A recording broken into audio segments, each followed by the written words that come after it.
What's up, everybody? Welcome to Straight Savvy, presented to you by Leo Any Construction and Country Boy Kev. I am your host, the one and only Jay Savvy Dabby Davenport. Joining with me so far is my Bubba and one of my mentors, the one and only TJ Holmes of Freak Show Entertainment. Hi, everybody. For those of you that don't know, if y'all weren't at Slapfest this weekend, y'all missed an amazing event. And I'm not just saying that because Kev's my sponsor. I'm being dead ass honest. Like, y'all got to miss TJ Holmes, Little White, and Big and Smo in the same environment, doing what OGs do best, and that's networking.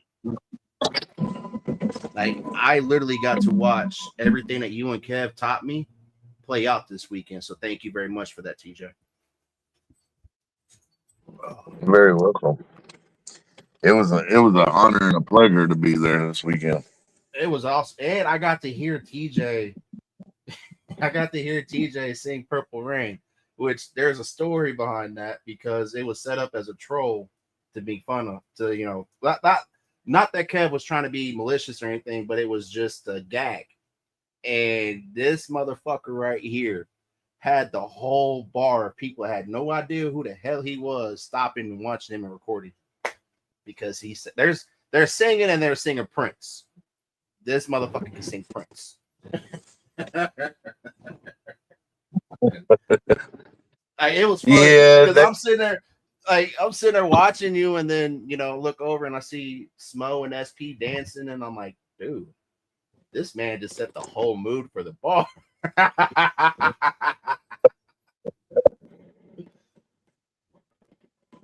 Yeah. but oh shit, what up, Big Six? Yeah. And shout out to J Devil too, kicking it with us this weekend. TJ, sorry, Jay. TJ, how you feeling, my guy? I love you to death, but for the love of God, please never talk shit to nobody in pool ever again. It didn't work out well for you this weekend, my guy. TJ, how you feeling? I'm tired. I'm being honest, I really don't feel good today. But well, get to feeling better, my guy. I seen your post. I was just waiting on the opportunity to. I was just waiting on the opportunity to be able to speak with you and check on you. I'd rather speak to you voice to voice than I would on a bunch of damn posts. Much love, Six. Yeah, and Six was one of the ones when I said something last night. He was wondering about you. Yeah.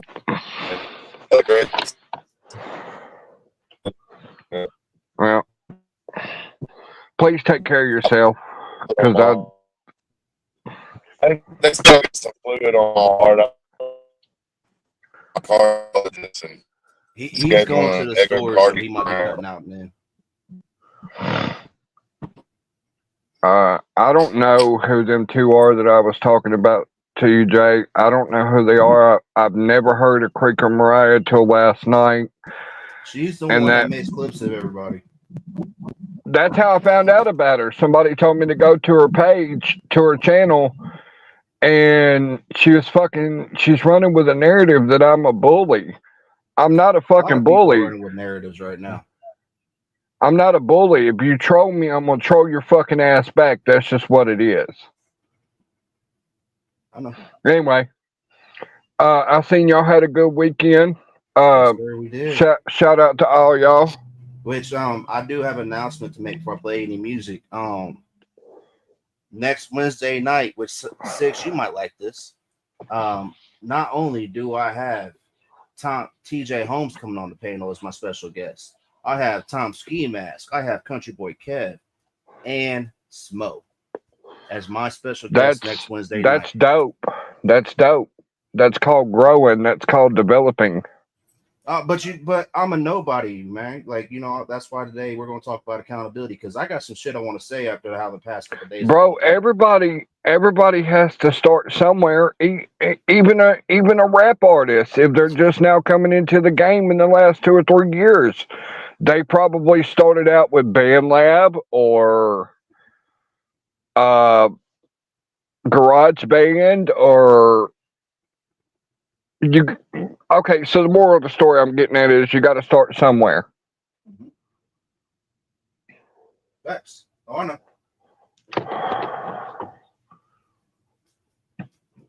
But I'm realizing a lot of people that, which me and you talk about this privately, so I can talk with you about this. I put up on a pedestal that honestly didn't give a flying fuck about me. So Mason Ray, it is forever fuck you. Who the I fuck have is nothing, that? but I have nothing good to say about you, my guy. How in the flying fuck can you sit here for months, say that you want me to help you and work on things, and you're tired of getting picked on, and you're tired of being bullied and not understood, even though you're talented and doing all this shit, and you're going to talk to me like that? I can't figure out who this fucking guy is. He's the one that came on. I know you were seeing. He's the one that came on Triple T's, decided to show his ass, and then he came on my podcast a couple of days later, and me, TJ, and a couple other ones talked with him, and he got pissed off that we didn't support his bullshit narrative because he's a young ass kid. Okay, I know you're talking about mullet head ass boy. Yeah, that kid. Okay. He looks like Joe Dirt from fucking Accoutability shit podcast. Oh, Yeah. that explains why he's crashing out, because they're gaslighting that boy. Nah, they X'd his ass. He has nowhere to go. He was supposed to be coming over working with me and a couple other people, and just like somebody else, which I'm glad the past couple of days happened to me like they did, because up until that 2 nights ago when I was on Chops and Uncle Dub was up there talking about his radio station, I thought, Straight Savage was gonna be a part of that. And I ended up finding out, no. Because I wanted to find out, with me working with Smo and Kev on some things, I wanted to make sure everybody involved was okay. I found out very fast. Not only are they not okay, somebody was wanting to say a narrative that why Kev wasn't messing with it. And if for those of you that know who I am, there are very I'm just now finding out about Country Boy Deb, Country and Boy Kev is one of the ones I will crash out for, because that man deserves nothing but respect from every fucking body. I'm just like now TJ. finding out about Country Boy Kev. I think he's dope. That man does the best he can to put on for everybody, and it really don't get much realer. I also like how you said in that video with the mom and daughter slapping each other. He said, if somebody here tries to pull a coward move and call DCS, guess what? You can't, because they're grown and this is a show. Oh, yeah.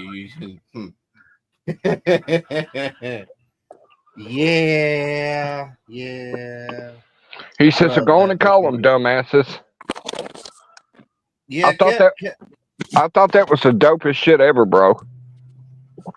Hey, Kev was out there with me and TJ, which I'm sure, yeah, my legs and shit swelled up from being out in the sun all day. So I can only imagine you, TJ. That's why I was a little bit worried about you. But we all were out there for what? 14 hours, TJ? Where'd it go? TJ, you all right? He was running to the store. Oh, okay. But we was out there from 2:00 in the afternoon until 2:40 at night, man. Nobody had any bullshit. Nobody had any issues. Everybody went home happy. Oh, shit. Hey, that mom and daughter was dope as fuck, bruh. Oh, yeah, nah, it was dope, man. Like, it was an epic weekend. I knew, and because of how epic it was, I knew there was going to be some fallout from it. What up? I don't know how to say his name. That's Out the Woods. Just call him Out the Woods. Okay. Or Cracker, bro. Just watch that hard R. You know what I'm saying? I'm surprised you didn't pop up here with the fucking horse feeder. Hey, out the woods. By the way, I'm not sure. Bro. R.I.P. Trooper. One of Dub's horses died this morning, bro. Yeah, he died. Starvation killed him. Rib went inside out. Out the woods. Hey, what's up, brother? I'm not your ordinary white boy, bro. I was really in the streets growing up. I grew up without Yeah, no me too. mama and That's why I'm daddy. cracking with the 8. What the hell? Me too. What's up? Oh, my bad. I'm not your ordinary white boy. Like my brothers, my foster brothers, because I was in foster care too. They're and I don't mean this racist. They're black dudes, and they're two of the coolest guys you'll ever fucking meet in life. Yeah.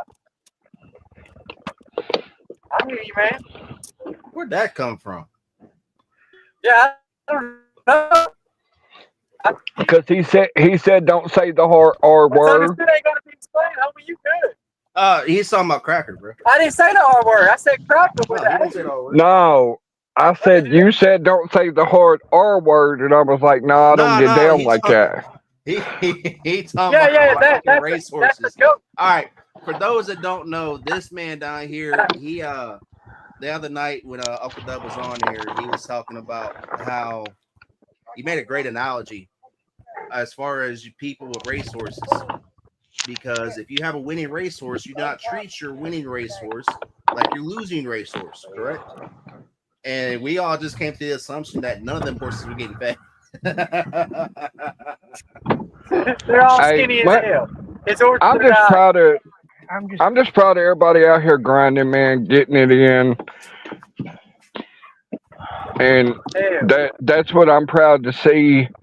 I just wish one person would just disappear for a while, and I believe if that one person would disappear, that everything would go back to like it was 3 years ago. Only it was so easy.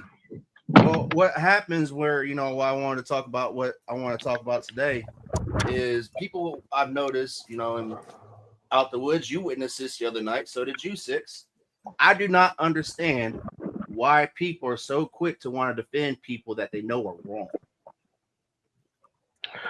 I don't understand, bro. Like this who's country and who's not, who can country rap and who can't.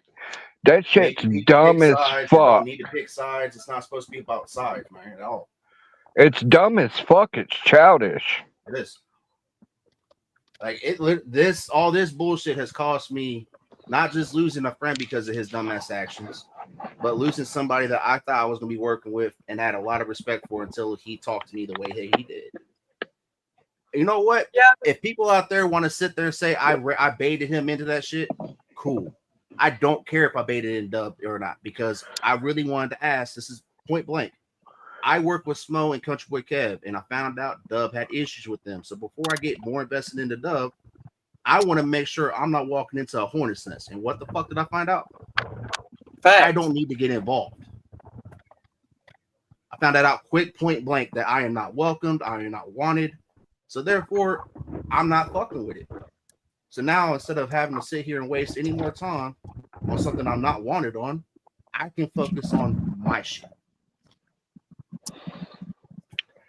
Well, okay. Let's say, okay, I'm throwing a hint out there. Let's say a guy like me that might have 3 tracks ready, and I'm talking about some country shit. Does that make me a country rapper? Absolutely not, because I'm from the city. It's a way, it's a country way of thinking, in my opinion. Right. The real country rappers is the Georgia Boys, the Lex, Colt Ford, fuck.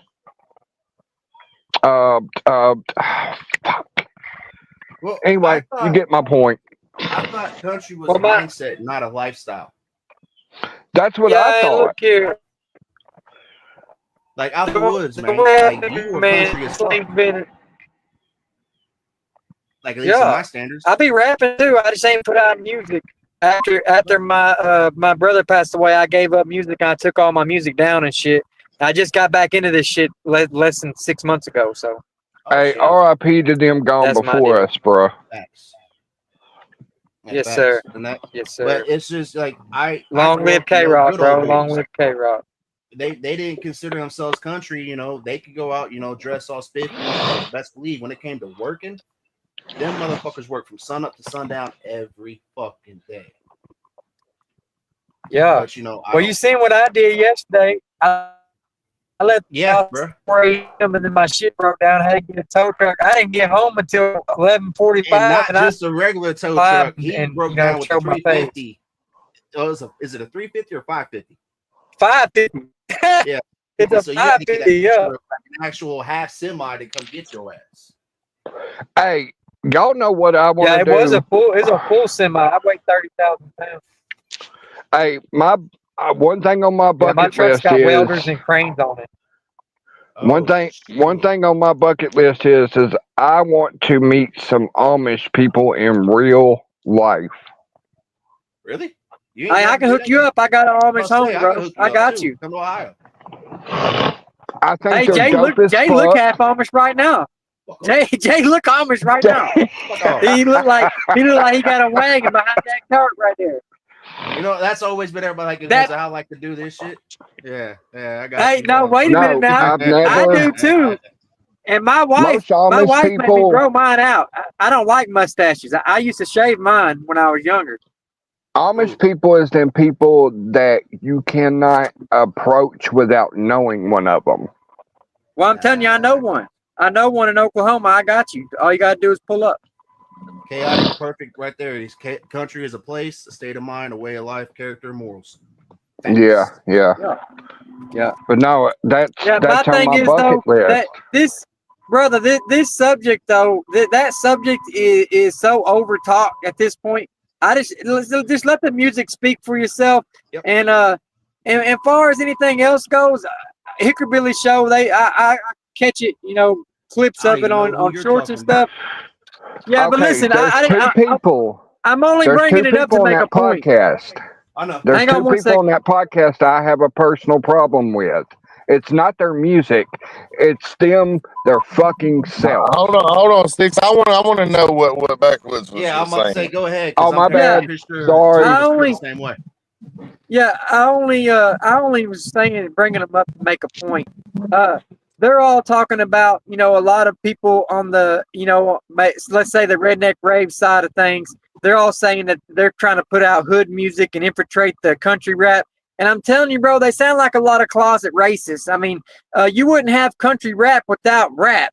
And obviously, these country boys that are out here rapping, they got a street side to them, or they would never be in rap music. So the fact that you say that they're trying to put hood in the country rap, really, we went to the hood to rap, and we started doing the country rap thing because it become a thing. It wasn't always a thing. I had to go to battle rap in the worst parts of the neighborhood, bro, and I was the only cracker there, bro. And that's where I got my name Woods at, because I always had a pistol on me, and I wasn't but 13 years old. I'm just saying. You know what I mean? What happened to it being called hip hop? Cause that's gay. I don't like that name. I think that's a made fun of. I think a rapper made fun of that and made that name. I think that's trash, bro. It should either be Okay, Southern well, I hip was hop just- or country rap. I love you too. I was just asking a If they want to question. ride with you, they No, can. I know, but I hate that name. I hate that hip hop shit. I don't like it. All right, hold Yeah, back nah, up. Don't forget that was about an insult. That's why they stopped calling it hip hop. me. All right, I love you. That would be like somebody calling hip hop hood hop. That don't make no sense. I don't Hold like on. that. Oh, okay, I'm okay, I gonna got say you. something, and I You want see what I'm everybody to saying? Okay. We listen. know. Okay, because this shit is so fucking played out. It's not even funny, and I'm sick of it. As someone I told you. handled in a lot of these ways, everybody, it should be the end of it. As far as country rap and country rap makes sense.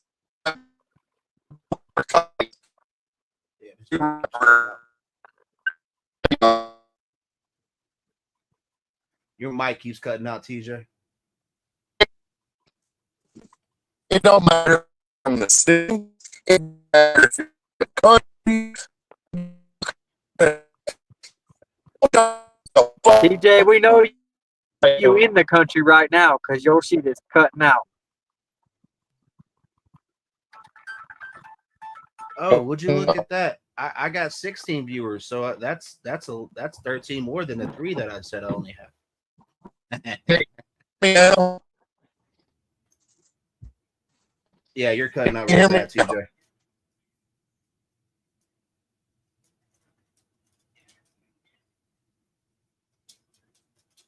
I do want to play this song by my homie Sam I Am. This is Never Fold. It's off his album Maverick 2.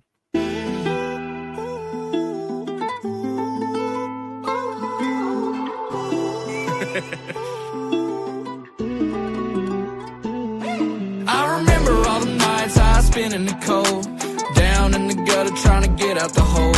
I ain't ever been a stranger to the broken road. That's why I can walk it with my eyes closed. I remember growing up what I was told: keep your head on your shoulders and a heart of gold. If the devil comes knocking, don't let him take your soul.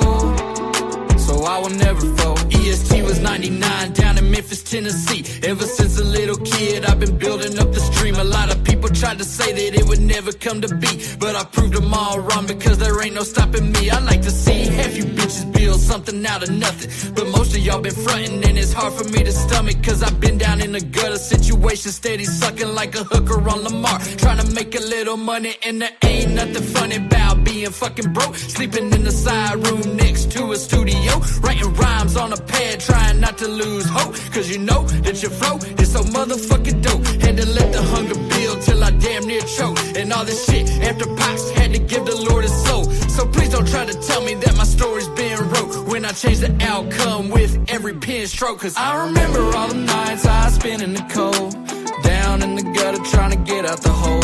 I ain't ever been a stranger to the broken road. That's why I can walk it with my eyes closed. I remember growing up what I was told: keep your head on your shoulders and a heart of gold. If the devil comes knocking, don't let him take your soul. So I will never fold. Lately I've been feeling like I'm at the crossroads. I got these options and burdens weighing heavy on my soul. The clock's counting down, and I don't know which way to go. I'm terrified of picking wrong and landing back in a hole. The last time I felt this way, I lost everything I love. So you'll forgive me if I seem a little bit stuck. I'm trying to keep the faith, but I don't know if Lady Luck is gonna stay in my corner if I fail to make a jump. And let's not forget, I tend to do my best work when I got a point to prove and gotta get it out the mud. PTSD makes it so sometimes I lack the confidence to put my feelings into words. That's when I start to fuck up. So Lord, please help me choose the path that's right, cause I can't take another night of no sleep, cause I'm just a human being. Let this serve as a reminder, IGH ain't a motto, it's a fucking way of life. I remember all the nights I spent in the cold, down in the gutter trying to get out the hole. I ain't ever been a stranger to the broken road. That's why I can walk it with my eyes closed. I remember growing up what I was told: keep your head on your shoulders and a heart of gold. If the devil comes knocking, don't let him take your soul. So I will never fold. It's all about choices. It's pretty much guaranteed that at some point life's gonna knock you on your ass. But what's gonna separate you from the rest is whether or not you choose to stay down or you choose to get back up and keep fighting. Don't ever fold.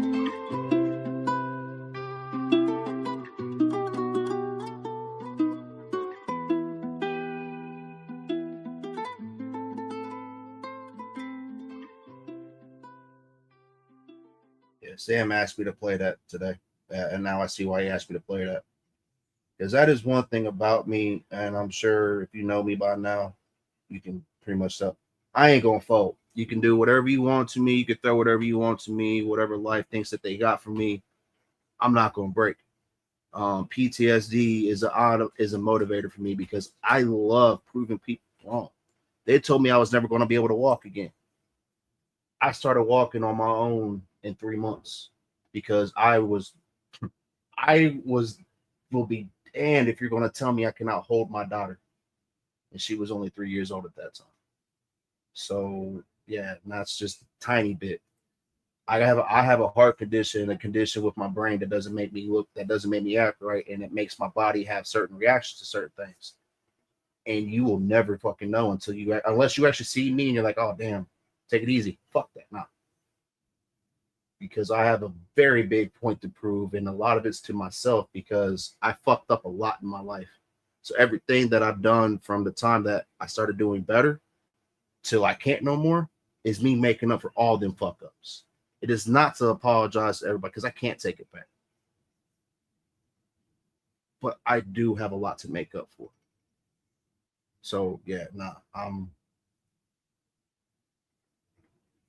sorry. That's just, but Sam, thank you for that.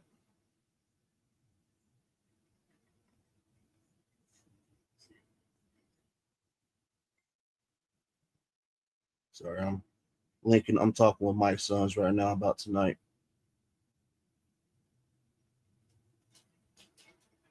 Because that is my guest tonight, y'all. At 8 p.m., I go live with Mike Sons and Clint Smith to talk about his new tour that he is starting, that he's going to be on next month with Dirty.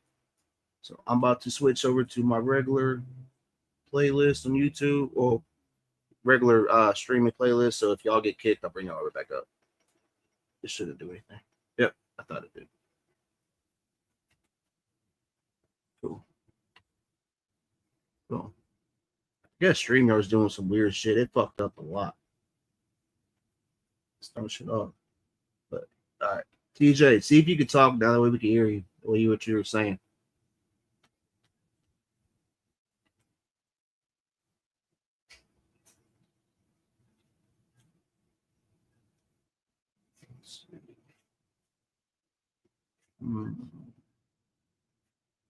Check out some of these new ones that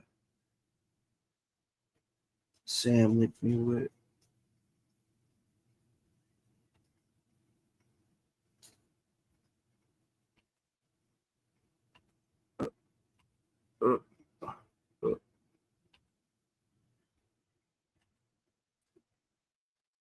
Okay, can you hear me now? Yeah, you're good now. Let me finish what I was saying. All this back and forth about this person and that person is or isn't country rap, this genre, that.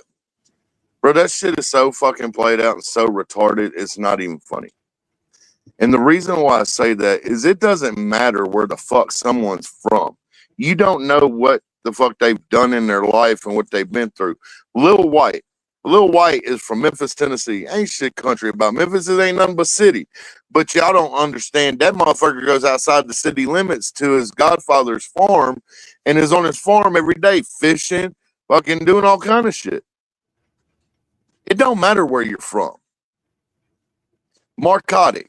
Oh, Marcotic's not a country rapper. No, Marcotic is versatile. Marcotic lives in Bowling Green, Kentucky, and in between Bowling Green, Kentucky, and a small town in Tennessee on Tennessee state line. I thought he lived in Tennessee. He lives in Portland, Tennessee, and this man, when I first met him, was trap rapping. He was a member of Test Squad. He had a brand called Sheet Metal Made, but the man is been through enough in his life and has enough experience in his life, and he's versatile enough that he can switch that brand and he can go to country rap and he can do country rap. Justin Stowers, everybody's talking about how he's a city boy and all this shit. But if you've ever been to a redneck rave with that man, he'll outdrive half of these motherfuckers think they're country rap in a fucking side by side. And he's never taken away from the fact that he is a city boy. He actually talks about it in his music. You know what I'm saying? So all that, oh, you're not country, you don't live in the country, so you can't country rap. Get the fuck out of here with all that noise, bro. That shit sounds stupid as fuck. Well, that's just like with me. I'm not country at all, but I grew up with a whole lot of good old boys. That's why I dip and I want a cowboy hat again. I used to have a cowboy hat, but I never had a pair of shit kickers, and I was getting made fun of because I'm not supposed to be that way because I'm mixed.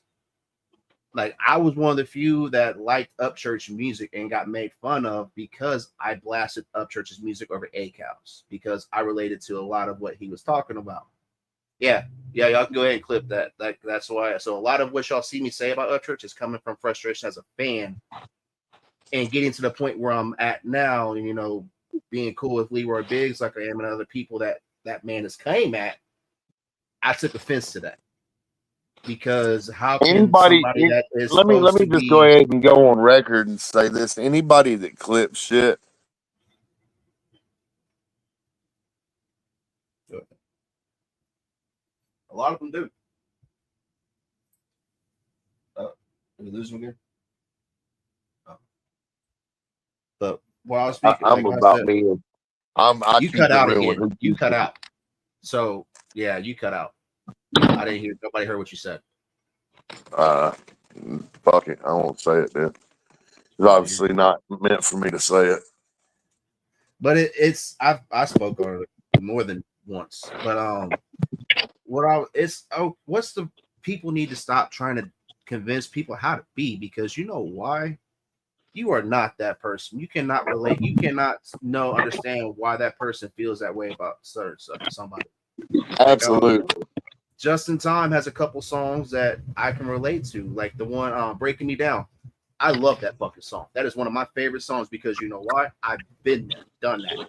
TJ Holmes and Mark Gordon have a song called Rumors I can relate to, which I'm sure a lot of people can relate to. That I've been there, lived through that shit. Like, so that's where I come from, where I've listened to more of what you're saying than how you said it. Because PTSD and trauma are 90% of my makeup. I ain't gonna cap. Like, that's why I'm so quick to just write somebody off, or just if you cause an issue or say, "Oh well, fuck you," or what, I just push you away, man. I don't want to deal with it. It's not because I'm not. I don't do arguing. You want to get hostile and all that shit? Okay, we can handle it, but I don't handle shit over arguments. This is what is ironic to me, Jay. So everybody wants to talk about country this, city that.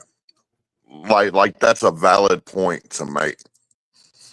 Y'all do realize the home of country music is right dab smack in the middle of fucking Nashville, Tennessee, which is a fucking city. Yep. Like, get the fuck out of here. Grand Ole Opry, like the Grand Ole Opry is not in the middle of the fucking woods, bro.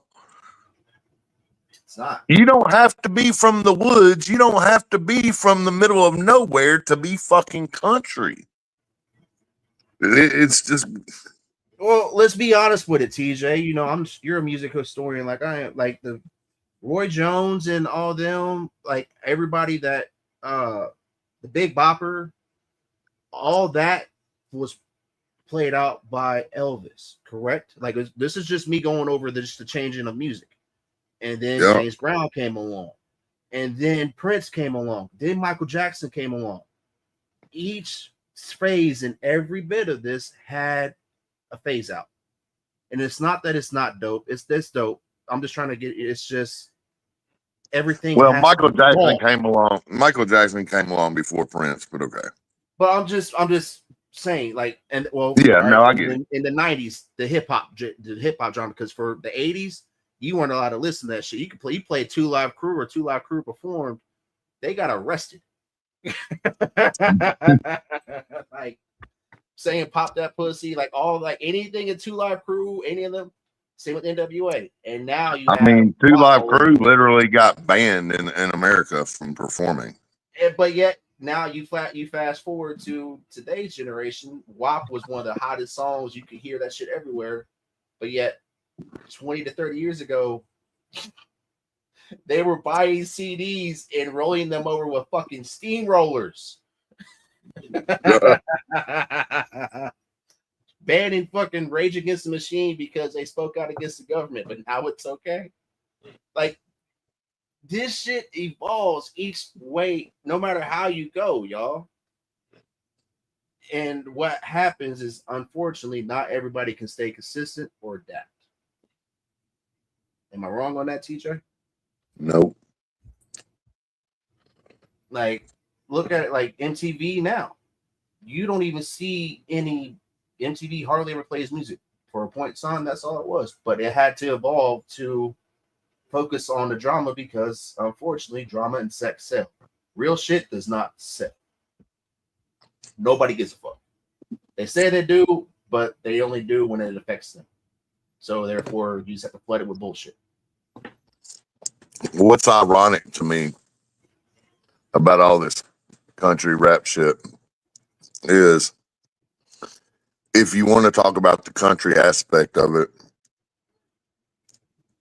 for years, for decades, since the beginning of time, since the beginning of country music, it's always been understood anybody, and I mean anybody, can be country music. Anybody. They have a song out called Country Must Be Countrywide. Okay. People have a problem with races, different races being country, or different lifestyles being country. Like, ain't nobody out here God, bro. Can't nobody tell somebody they're not country, dog. I remember when people were well, I know things popped up about him, but when Cowboy Troy popped up and then Darius Rucker popped up, there were certain people that didn't like it because they were black, but yet they sang country music. Like, I'm a big Darius Rucker fan, but I also like Luke. If you hear somebody tell somebody else they're not country or they're not country music, look at them and say, "Here's your sign." Or, we can get to hip hop. Reason why I became a fan of Mises was because I found out where he was standing up for people that said that hip hop should be a black only thing. I'm like, whoa. Like, I'm mixed, y'all, so don't call me a racist. It's just I know a lot more dope white rappers than I do black rappers. So how can you tell me that a certain color is not qualified? Like, example, Mr. TJ right here grew up in Memphis. So you mean to tell me because you grew up, you're a white dude, you don't get a hood pass? Is that what I'm supposed to believe by all this, TJ? Like, that's the bullshit that I got irritated by. That's why I never wanted to do anything with music, because I got tired of it's not just country, it's just people in general when it comes to this music shit, y'all. They want to put you in a box and say this is where you're supposed to be. And that's the difference between me and a lot of people. It's like just now you said, does that mean I don't get a hood pass? What the fuck is a hood pass? Some people it's not, because you write like your song, the songs you did this weekend with Mark and all them. That's not rap because you guys are white. Bullshit. What the fuck is a hood pass? So let me spit some game to y'all, okay, from an OG. Ask yourself that. What is a hood pass? If you have to have this so-called hood pass, then, bro, you're not hood. That means you don't live in the hood. You ain't from the fucking hood. Bro, I grew up in the fucking hood. That is my lifestyle. That is my life. I don't need a motherfucking pass. God gives me my pass to fucking live my life. And if my life is in the fucking hood, that's how I'm going to live my life. Can't nobody tell me different. Like, you got a problem with the way I am. You got a problem with who I am. Fucking do something. Take my life away from, what the fuck you gonna do? Take my birthday? I don't need a pass. I am me. I live based upon how I was raised, on where I grew up, my environment, my surroundings. Right. I don't need a pass. I don't have to ask you or Tom Ski or anybody else to be who the fuck I am.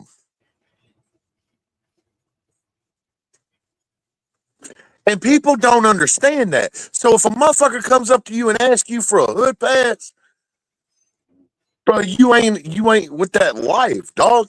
Well, and after hanging out with you, TJ, and actually beyond, well, y'all have, yeah. Hey, Kev said he's glad you're out of the hospital. By the way, before we keep going, Thank you. But that's one thing that always pissed me off, man. Like, because when this is how I discovered Mises, because I didn't know it was really still on that shit. Like, I remember that being a thing back when when Eminem and White were, especially when M was popping up doing this thing. Like, they were speaking on that shit publicly. This little white boy don't belong with us. What which I'm not a big fan of him, like you know, but I was more into country and the grunge scene. You know, that's where I was. And then I discovered Little White and Yellow Wolf and progressed. But it's being a mixed person. You know, I am so tired of people always making it a race thing. Most of us have something else besides one pure blood in us. That's what we're being at. Nobody's just all white. Nobody's just all. We're all mixed with something. So the fact that that shit's still going on and it's touched music still, when music's supposed to be the pathway to millions, it's sad. That's why, you know, I wanted to start. That's why I reached out to Smo, TJ, Kev, and Tom Ski for next week to happen, because and you can sit there and most people will say, oh, well, you only have 3 people or what the fuck ever watching me. Cool. That's just unfortunate for everybody that's missing out, because what y'all are missing out, y'all see these people, you want these people to help you, but y'all don't fucking listen to them. Because if you did, I guarantee a lot of the bullshit going on in your life or what you're trying to do might be prevented. Facts. So that's why I thank you for that. But that's just, it's really my thing. Privately, TJ. Like that's why I'm just really getting like this past couple of days. Obviously, made it more obvious for me. My thing is this: as a grown man, do you really have to go and ask somebody for permission to live your life? Shouldn't. You should always be unapologetically yourself. Like, and if you do, who the fuck are you going to ask? Because I need to know who out here is actually God. Like, who the fuck do I have to ask to be me and to live my culture or live how I grew up in my life?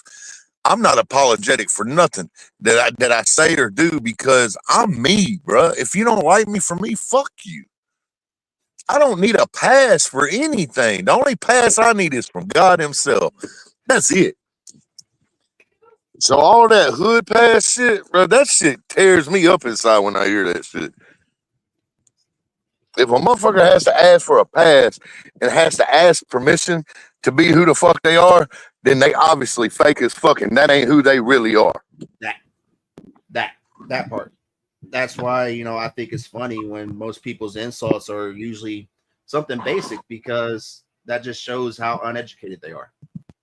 They are only partially one-sided on their knowledge on things, but yet they don't want to expand it, because usually when they expand their knowledge on said topic that they're talking on, they kind of get embarrassed. Because I'm just a mixed dude. You know, my dad's black, my mom's comes from an Irish background, full on freckles and all. And man, I watched. And yeah, Nameless, you can jump on, bro. Yeah, Nameless, you can jump on, bro. Nameless, pin, y'all. Anybody's welcome. Yeah, Nameless, you're welcome. That's why I would love to have more people talk about this topic right now, because this is, you know, a preview of what y'all's about to get. Like I said, I've been saying for a couple of days, I have a major announcement, and this is showing y'all how this is expanding, because I'm done with the motherfuckers pretending to fuck with me and not. So I'm holding everybody accountable. I think everybody else should too. If everybody actually held everybody accountable, like that we are all held accountable, maybe the fuck shit might finally stop. Just saying.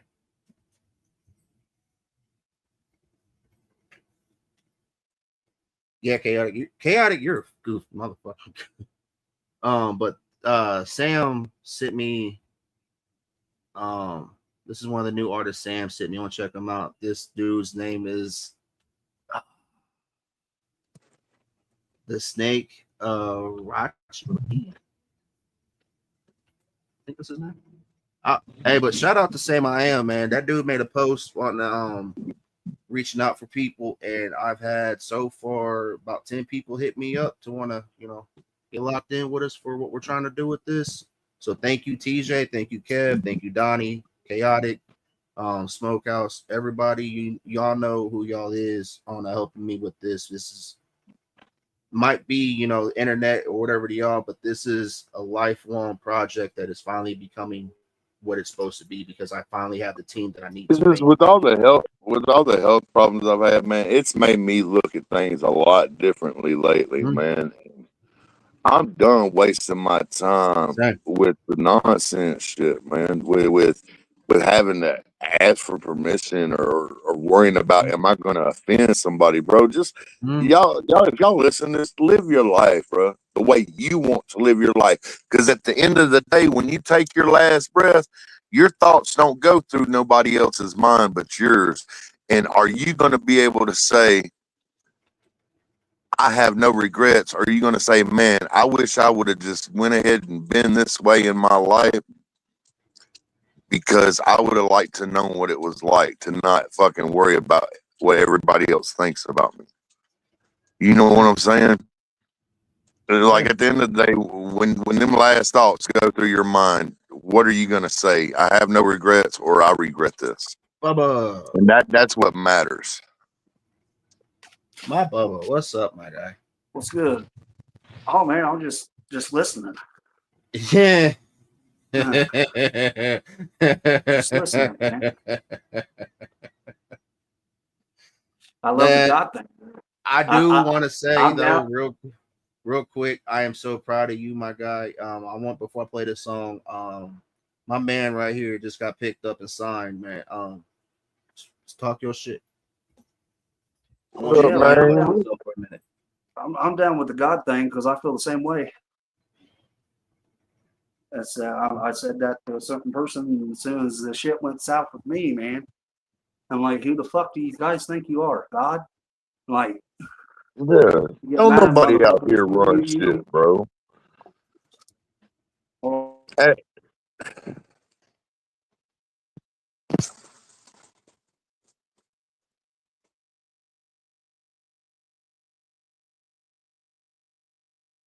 Oh, did I lose you both?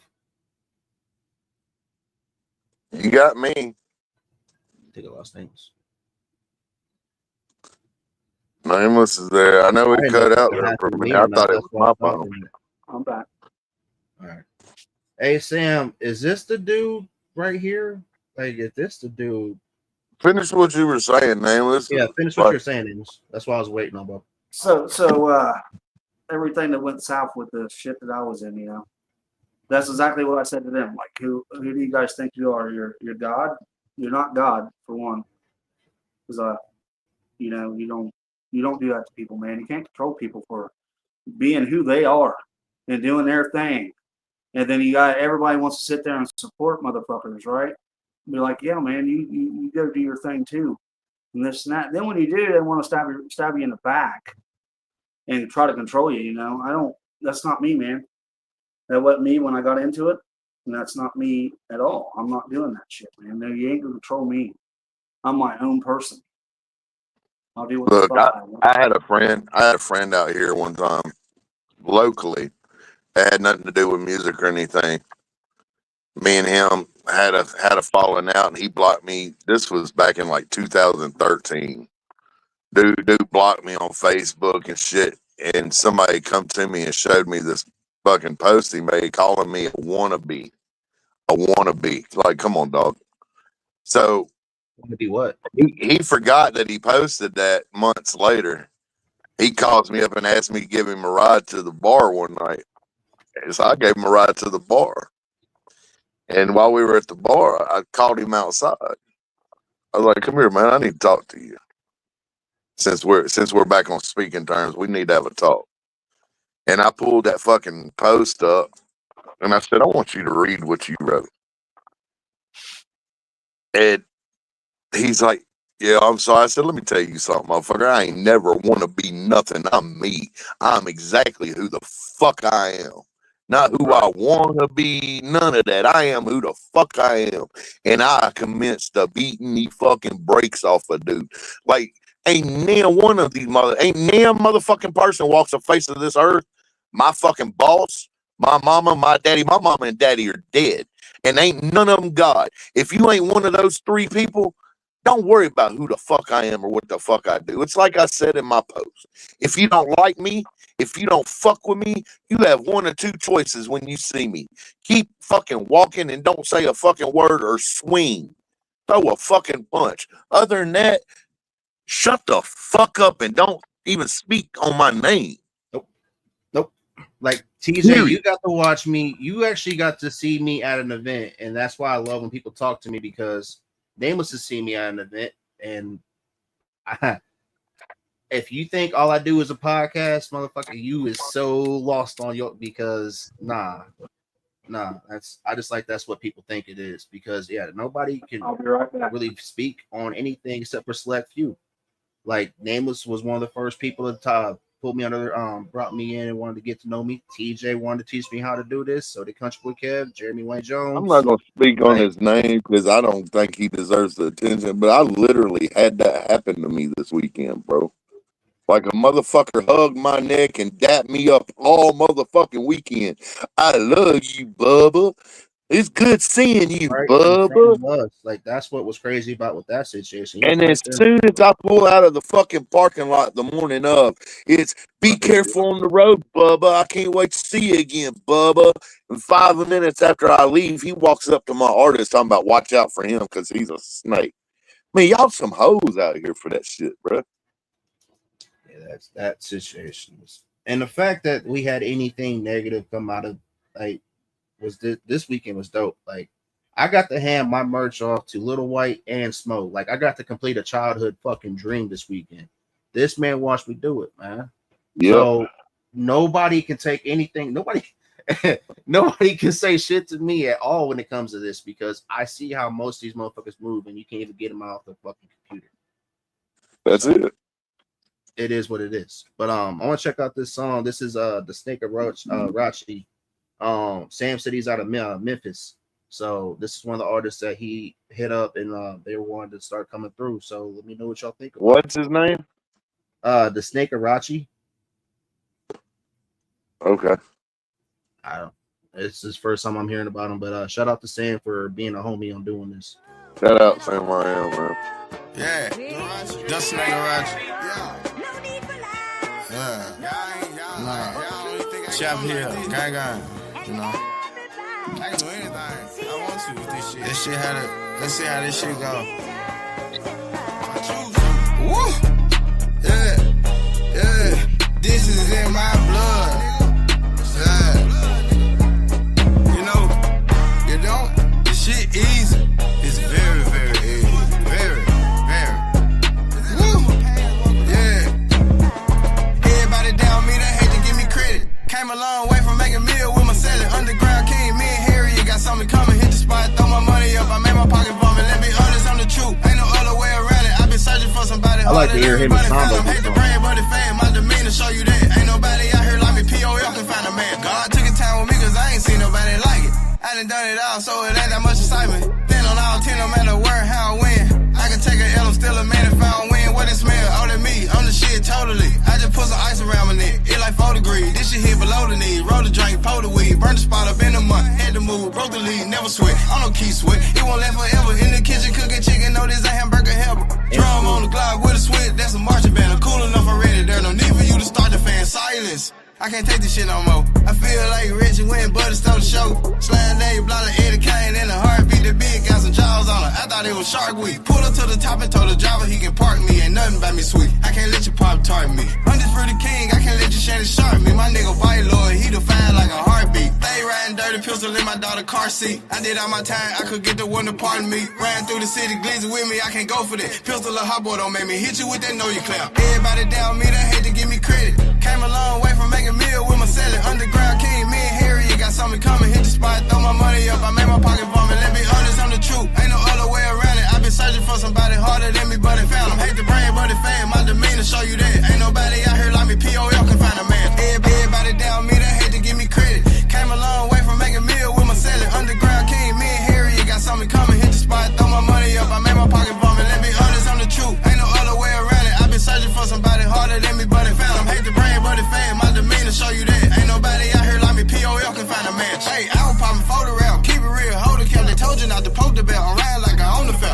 I'm the shit, I know I stank, and I don't care what no one think. This ice got my neck feeling just like it's a frozen drink. Hit the bank, close the bank, just because I know you can't. I don't need nobody help get to the top. I know the way. Eating good every time I roll the dice. I roll a 8. You ain't get this shit so I get there's nothing more to say. I don't speak on shit outside, you know I look the other way. Police made a right at the light, I went the other way. Fuck you niggas talking about like I ain't one of the hardest out. Hate rapping on these type of beats, you see my heart is out. You niggas had a 9 year head start, I'm still gon' hog them down. CFP, we on the way, get in our way, we knock you down. Country nigga mixed with the city, make me hard to beat. Close my eyes, I see dead people, make it hard to sleep. Lungs full of gas, yeah, my sack set on Florida. Women lie, men lie, gotta screen record them. Situation where I Chris and real life, boil them. Killing it, beat them on, I be dropping poison. Nigga put my button, then I gotta push the issue. Can't let you buy me in, nigga, I don't like crystals. Don't gossip with these hoes, nigga, I don't like pillars. Like ice cold as a bird, it's a Miller. Time for me to fuck them up, tuck them in, let them rest. Ooh, I got them turning heads, they gon' need another I think he did all this on a freestyle with call a Stevie Wonder. turtleneck, snap on the head, beat them on, now they call me turtleneck. I ain't scared of shit, you never see me with a nervous sweat. Beefing in it, ain't about the money, never heard of that. Glizzy paper, Golden State, stick, that's a curry way. Shoot him in the head, now they call that a number net. Slow the shit down now, I can hardly breathe. God already blessed me, I ain't gotta sneeze. Don't care about your feelings now, I don't aim to please. If we can't help each other, then you won't make the team. Game made me call for a balloon, who got one for sale? Shit so strong, it pollute the air. First date, make them play truth or dare. I'ma call that hoe right if she don't play it fair. Got a little bud, now my name getting mentioned. Now ain't good, nah, you ain't gotta wash and rinse it. Crash every beat, you know I caught accidented. Took the harder way to number one like Penny. Gone. The snake Ratchet. All right. I ain't mad at that at all, dude. Like that was fake. That was at all right. I hate StreamYard because it's hard to tell if there's quality issue or if it's StreamYard, but other than that, there's no complaints. That's why I like. That's why I like being on the end. When A little long, but I'm not even mad at that. That's fucking gas, dog. Yeah, that's fucking gas. Sam said he thinks he's on Tom's on Ski Mask label, which I could see that because dude, that was that Memphis style, like on point, on the pocket, like in the pocket, like punctual, and he was clear with his words. And that was a dope ass beat. You just having rolling down with that brings you back to how when TJ, you already know because you from there. Back when they used to always show the strip shows when everybody would have their cars lined up, just bumping the speakers. I can hear that being played. Yeah. Oh, they still do that. All the low riders, man. They line up the parking lot bumping shit at the AutoZone on Summer Avenue. Speaking of Steve, I want you to hear, like I was watching the rundown last night and they were playing this song and they all, they didn't want to hear it no more. And then they found out it was Tom Ski Mask. Triple T didn't say shit. I thought it was Ski Mask. And then they found out it was Ski Mask. Like, oh, I want to take it back and all that. Which no shot at nobody on there, no shot at hard target on anybody, but it was just crazy. That just shows you never know. Like it was fucking song was Bounce. They didn't like it. Who was it? Bounce by Ski Mask. Oh, I think I have it still on here. I'll play it real quick. That's one thing I really like about the rundown is because you never know what's going to pop up. You never know day to day what the judges are feeling. By Tom Ski Man? Yeah. It was Bounce, or was it? It was Bounce.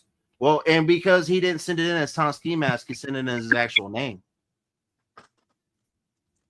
So they didn't know until afterwards that it was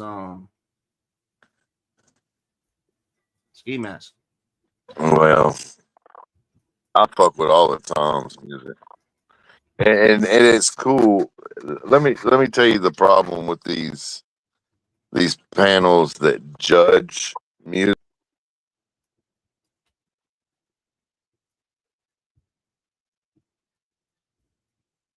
Oh, you cut out again. What happened? I didn't want to touch he on keeps something cutting out.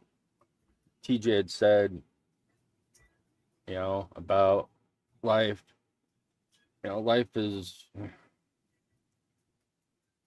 We're not promised tomorrow. Nope. the bullshit, the petty shit, man. It's just, It's stupid. I'm over it. It's dumb. Straight up. Like, Yeah. 100. I learned a hard lesson last year when I lost my youngest son. You never know what's gonna happen in life. You never know what's coming day to day. Always tell the people you care about that you love them every day.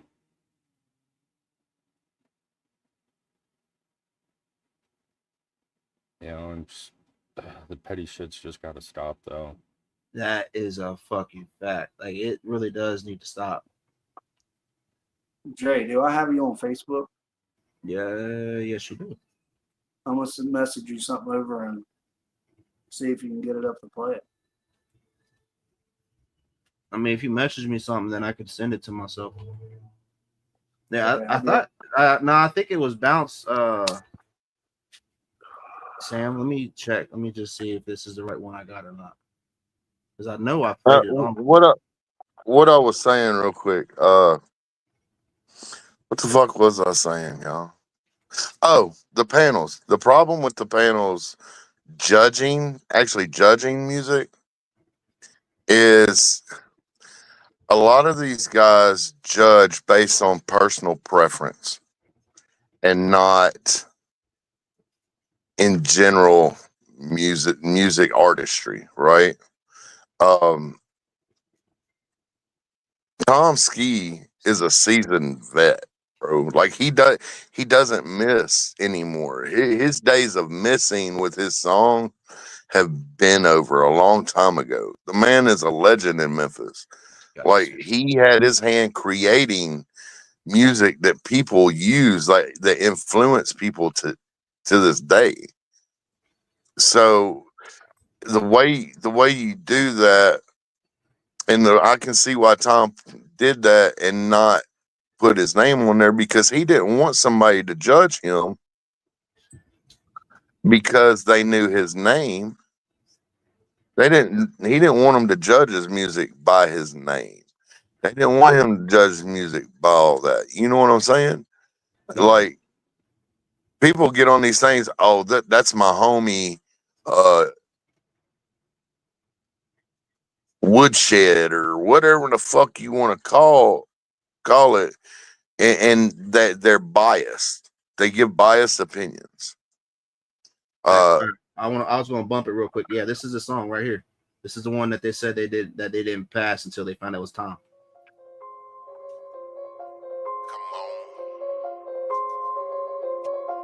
Crowd pleasing movement, baby. This song, like this song that I just played plus this one. Yeah. Let me see everybody throw their hands in the air when you walk in the club. Oh, just like this. Twist left, right, but you know what it is. When the movement walk up in this here. Who am I? The slickest player. Crowd pleasing bandit, dance with show.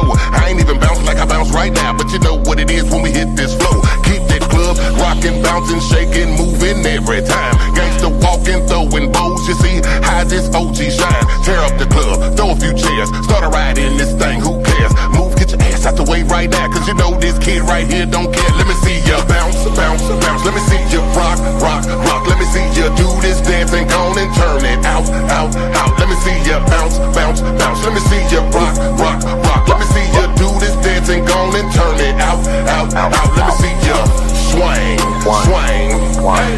Let me see you swing, swing, hey.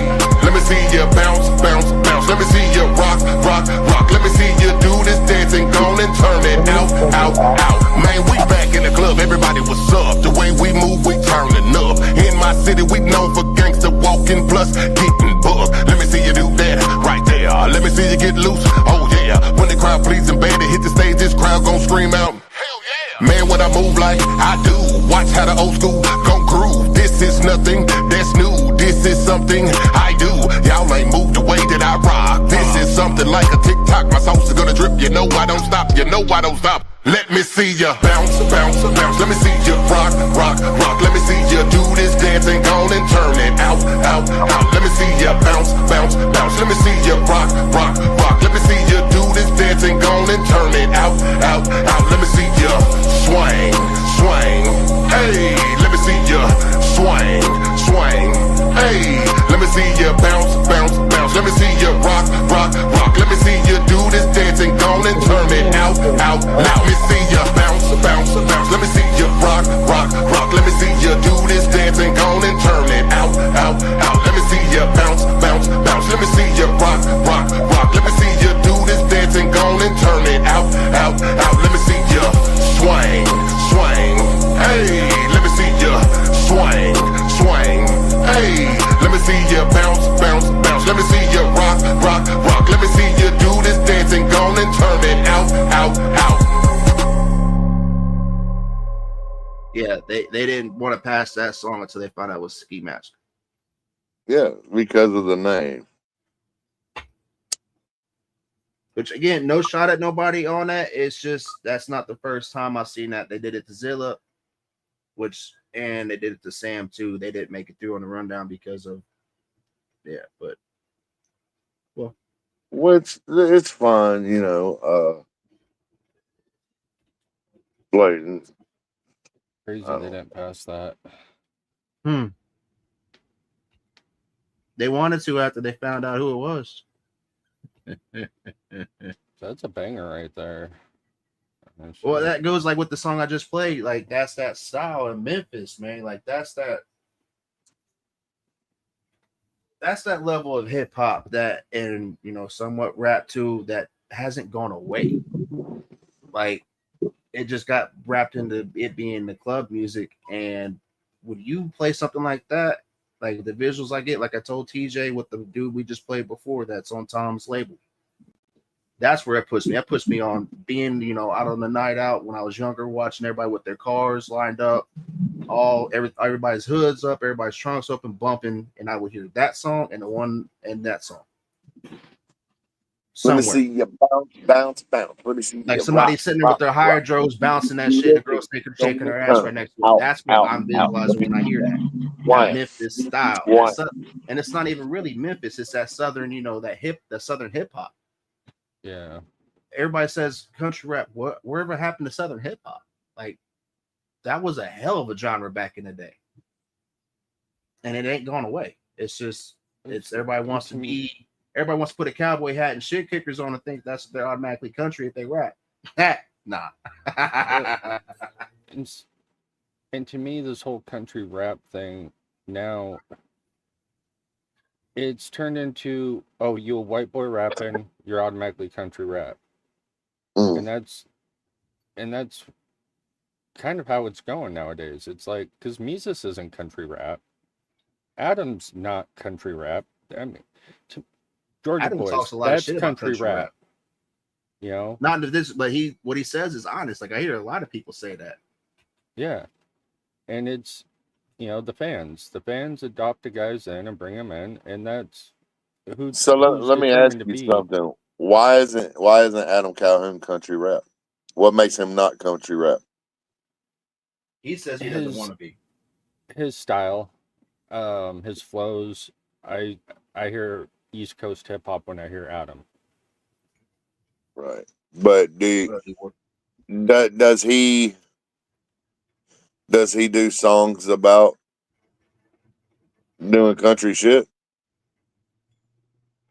Yeah, he has some.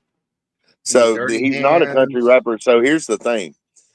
I don't think he's a country rapper. I think he's a very versatile rapper. Yeah. I think he dabbles in several lanes as an artist. And in a real life situation, did we not just have this conversation with J Double all weekend? Yeah. On how he should present himself? Yeah. See, here's the thing. So let's talk about Nappy Roots. Ooh, go. Nappy Roots, a lot of people think, they're not country rap because they're not white. But yeah, Outkast is another one. Outkast is another one. I view both of them as country rap, honestly. But they're not.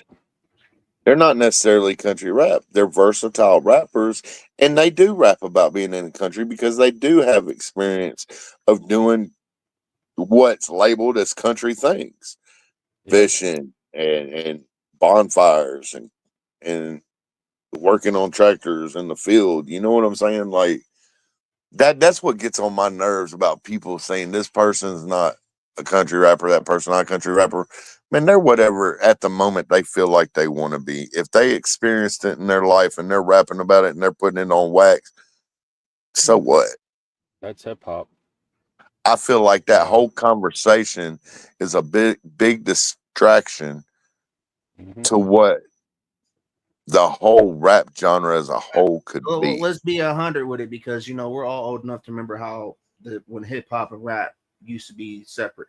The people that we're arguing with made 6ix9ine popular because he's a troll. Yep. Made yeah, at the end of the day, that's all it's about. That's the only reason that conversation exists, like that whole is because SoundCloud people think it era brings of them people attention. that no longer are putting anything out, that had one hit wonders or one album and that's all they had. That's you know, these are the people we're arguing with that made these people successful. That So I'll never argue the fact that trolling people gets you views, trolling people gets you plays on your music or views on your podcast or drama, you know, sales. That's all fine and dandy. But at the end of the day, that's not always a good thing, because what that tells me as a person is you're not a fucking team player, because all you care about is your views, your sales. You're not worried about building the whole genre up as a whole and getting it out there and coming together to do that. You know what I'm saying? Yep. Because what it's actually doing with all the drama is pushing a lot of people away. You do have your select few that like that thrive on it and want to see it, and they'll tap in every time they think some drama is going on. What about the people who don't like the drama? What about the people who just want to hear good music and wants to support the music as a whole, but can't because they can't handle all the fucking drama? There's people out here that get physically sick to their stomach when they feel like they're in this whirlpool and cesspool of fucking bullshit. And for these artists out here not to consider them as well, it makes them selfish. Like, all right, let me be 100 with you, TJ. You know this because this weekend. You might have knew it before. I didn't know up until this weekend, when I actually got a chance to legit talk with him, that Smo helps out with rehab patients and goes to jails a couple of days a week to help out inmates to find another path. Yep. I'm a little bit annoyed that I didn't know that until this weekend. So, and the fact do you know why you didn't know that till this weekend? There's a couple of reasons, but go ahead. No, do you want to know the main reason you don't know? Do you want to know the main reason that a lot of people out here on the internet don't know that he does that? Because everybody's so busy with the fucking drama that it covers up all the positivity that's being done out here.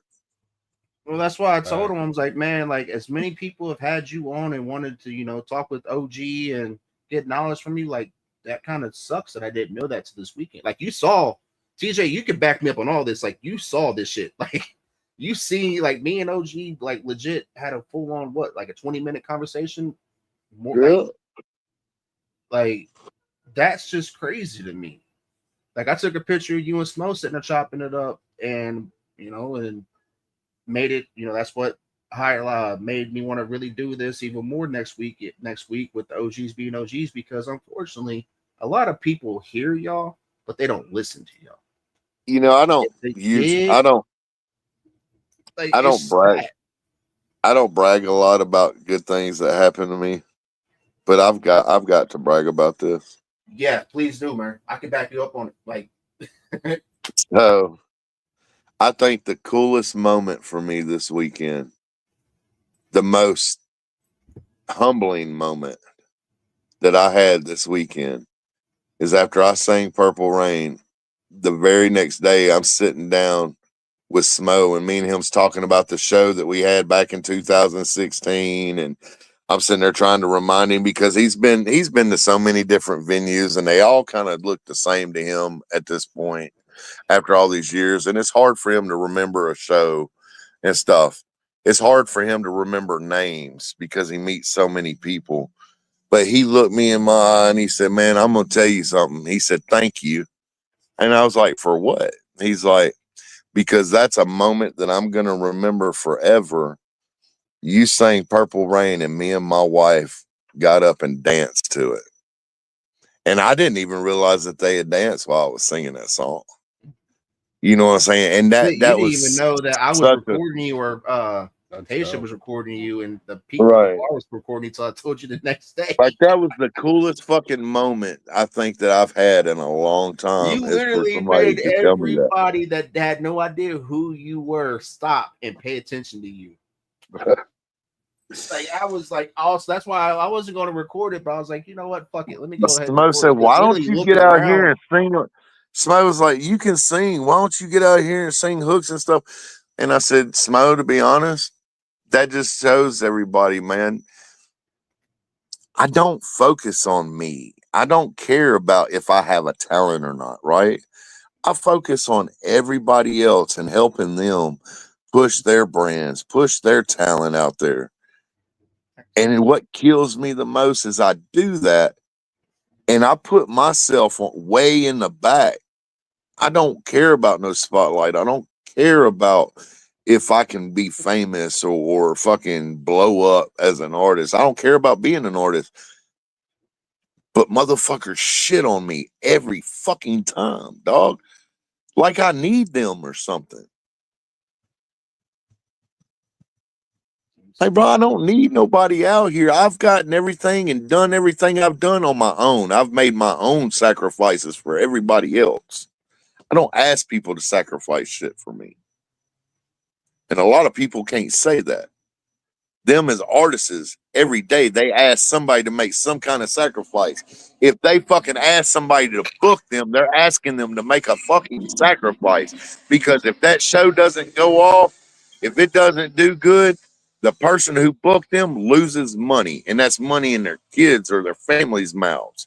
You know what I'm saying? They make a sacrifice for them as artists. And I think artists should be fucking forever humble over that shit and never think that they're too fucking good for anybody else. Because as long as you got somebody out here making those sacrifices to put you out in the spotlight, you owe them. They don't owe you a motherfucking thing. and that's what Yeah. a lot of people don't realize is, again, we played it out. They played out this weekend. There was a couple people in one room, like one room and one environment that sacrificed a lot and had to put their necks on the line for a lot to get to where they are and still stay relevant. And those people, that's why I told Smo why I wanted to do what I did, what I want to do. And again, you witnessed this. That's why he perked up and was like, you know what? Let's stay connected. And the fact that this dude took my phone, took a picture for the contact info for me, and then did the same thing for him, literally made the 10-year-old kid that just smile. Did you feel all warm and fuzzy I inside? did, dude. Like, but because TJ, Kev does too. That's why, and so does Donnie. Y'all know how much I put into this shit. Like, that was a humbling fucking moment for me because a lot of people take advantage of me, and then to find out that the OG, and not just him, but you, Kev, and then even fucking White have been paying attention, was humbling and made me feel gratified. I hate, and y'all, I don't like to look for gratification, but damn it, man. If you want to talk about finding your fucking purpose and making me feel like you're doing something in this shit, that was it. Because White could have took my shit and said, nah, fuck that. Same with Smo, but you know what? Y'all did it. So thank y'all for making a childhood dream literally just come full circle. And it's just crazy as hell that I used to sit there and watch Smo on TV, and I got to sit next to this dude, and he's in my phone. Like, and I'm not saying that to be cocky. He's not the only, like, it's just to hear people say, oh, you're just a podcaster, you're just this and that. And I'm like, yep, you're right. Because you know what? Think what you want about me from now on, because I give no fucks. I know who believes in me, and that's who I'm focused on. If you want to check why I'm feeling like this, Mises has a wonderful song we were talking about. Mises earlier. It's called "Fuck You." Go check that, and you'll see why I live like I do. Because if you pay attention to who actually cares for you, it will drown out everybody that says anything negative on you. It's like the opening of my videos and shit. I say, if you want to sub to me, that's awesome. But do me the one favor, go sub to the artist, because that's what matters. Yeah, I That's got what to I'm jump here off for. here. I'm gonna lay down for a little bit. I Hey, gotta get TJ, some much rest. love. I got Mike's Sons coming on TJ, get later some on rest, if you man. want to tap in with us. But if I also need Yeah, you to absolutely, absolutely. I want to jump on with my son.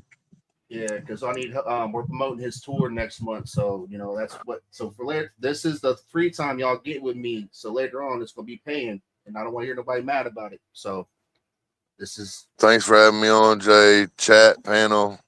Much much love to love, y'all. bro. Hope you get Talk to y'all later. hope you get feeling better, man. Thank you. Yeah, Much much love. love to TJ. Yeah, like literally what that's why it was cool, you know, him to speak on the same thing I did, because for real, y'all, I mean that. It's to find that out about Smo, and that was crazy for me because And I what really wish I would have knew that. Like that's awesome, dude. Like to it find out is. somebody that's helping out people that have lost their way is fucking But incredible. what I find the coolest thing about that is the fact that he doesn't put it out there. And that right there shows you what kind of person he is, because he doesn't need the notoriety or the fucking, put it out there. Hey, I do this for people, like some artists do. He ain't using it for that. He's doing it just because that's what he wants to do. Mm-hmm. It's so I on his guess gone sir. through I shit, guess Daggy and who is this? Spivey said I'm I'm an attention seeking hoe. Damn. Okay. Yeah, coming from the two biggest attention seeking hoes out here. Yeah. I mean, if I don't know, like I was at an event this weekend and I just, did my thing. So until somebody else can say they did the same thing, it doesn't really bother me. I mean, if that makes me a cocky asshole and an attention seeking hoe, you know what? Fuck it. I will wave that fucking flag. like, Hell yeah. like for real talk, like, all right, co-host right here, Chaotic. How dope is it that we got fucking not just Smoke coming on, we got Tom Ski Mask, we got Kev, and we got TJ coming on next week as our fucking special guest. Like, yeah, it's cool shit. And then we got Mike's Sons coming on later on. Like, yeah. And seeing anybody's growth, I really don't care who it is. If it's Jay, if it's Chop, if it's Like shit. Like I Ryan, haven't tried to stop anybody's growth. if it's Hicker, I mean, even if it's Hickerbilly, who I don't. It doesn't even matter to me. It's just watching growth. Period is cool shit to watch. Right. I don't care who it is, Hmm. and that's one thing that I've said from the beginning. I don't. Cockwombles. I don't hate. That's what was going through my head. Yeah, I don't hate anybody for what they're doing if it's bettering themselves. That's what it's all about. All this internet bullshit, this talking backwards and forwards, this fucking he said, she said, I said, they said, we said, whatever. It's all fucking nonsense. And this, look, again, like I said, I'm not about the fucking drama, and it pisses You're me not. off. That's what's funny because you HBR and Out the Woods were right there with me during the past couple of days I've had, and I really could have spoke on a lot of shit, and I just spoke truth on it and let it be. I just I wish this is what I wish. I wish people, no matter their opinions, look, it's the internet, okay? But if you have an opinion that's a personal opinion on somebody, leave it off the internet. Please. Period. Yeah. That Yeah. right there is what causes and what is causing all the fucking divide, all the fucking hatred from every fucking body, whether it be a fan, whether it be an artist, whether it be a fucking podcaster. It doesn't fucking matter. Whether it be just somebody in the fucking chat that just likes to hang out and support. That's what's causing the fucking divide. Is everybody talking on their fucking opinions online?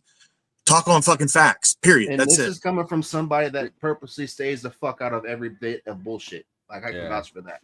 And that's why I'm fucking backing away from so much shit, is because it's gotten to the fucking point that it's causing such fucking rifts and shit in everybody's personal fucking lives that that's just over fucking whelming.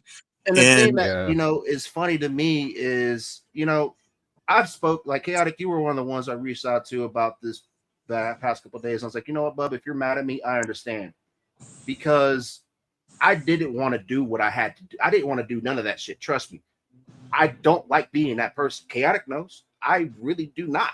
I really do not. But I will be damned if I'm going to let somebody lie and be negative for no fucking reason.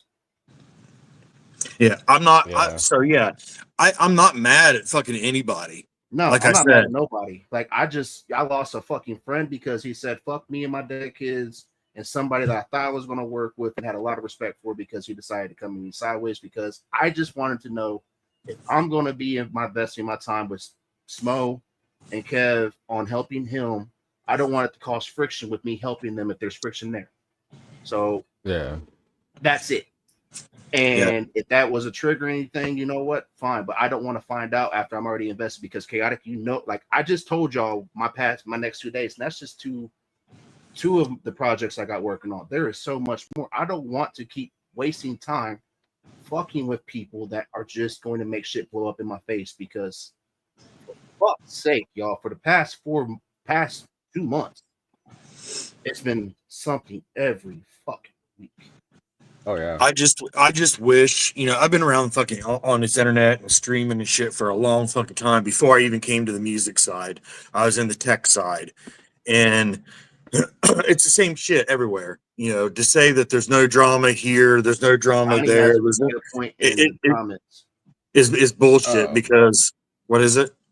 Donnie said, as an artist, though, you need to be able to take criticism. He said, not involving and not saying involved in the drama, but you should be able to learn from it and let it ride off your shoulder.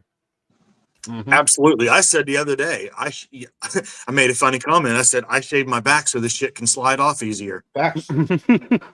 I mean, I can't say I don't care what people say about anything that I do or how I move or what I say or the music that I write or whatever. I can't say that I don't care, because I do.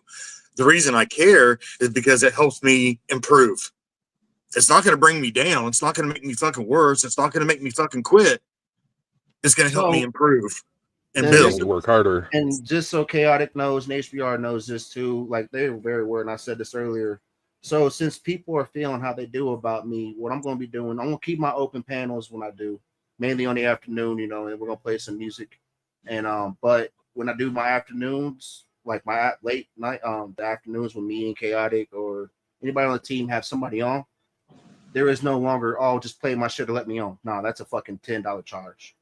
Like, no, I'm done playing. And if you can sit there and say whatever you want about me, but literally this shit is getting old and I'm done with it. Because goddamn, I gotta start rolling some fucking pennies then, Jay. Shit. Fuck off. I'm not, but it's really gotten to that point, man. Like, I'm really tired of wasting time and energy when I have enough shit that I don't need to keep asking people to fuck with me. That makes me cocky. Fuck it. Cool. I'll wear that flag too for being real. Here's my opinion on it. If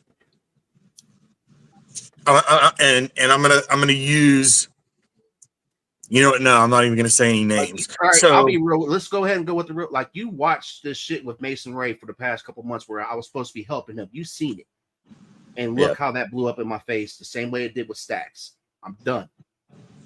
I'm done. So each person, no matter what they're doing, if they're an artist, if they're a podcaster, if they're just a drama channel, whatever you're fucking doing, do that. stand on it, and just Run with like, it. fuck it, I am gonna say it, just like Daggy does.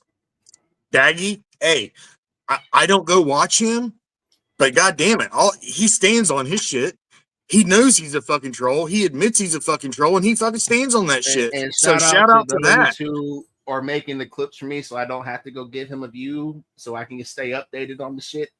You know, can we do a donation stream? Yeah, I mean, you know, personally, I don't fucking like the dude, but hey, I'm entitled to that opinion. That's me. I don't watch it, but god damn it, he stands on it. That's the kind of shit that I'm talking about. If you're gonna fucking do a certain type of fucking content, then fucking do it. Stand on it. Don't be trying to say that you're not fucking doing it. I mean, fucking do it. Since today is, we're talking about accountability. Since you said all that, I feel the same way. I'm sure HBR does too, and a couple other ones. That's why we are holding you accountable to why if you say you fuck with said individual really hard, we might not fuck with you. Yeah. I mean, it's real fucking simple.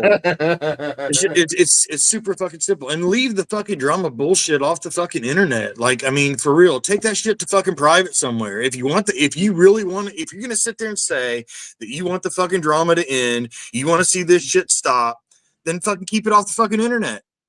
Period. I do think we need to do too, because I was like, that's all I got to say.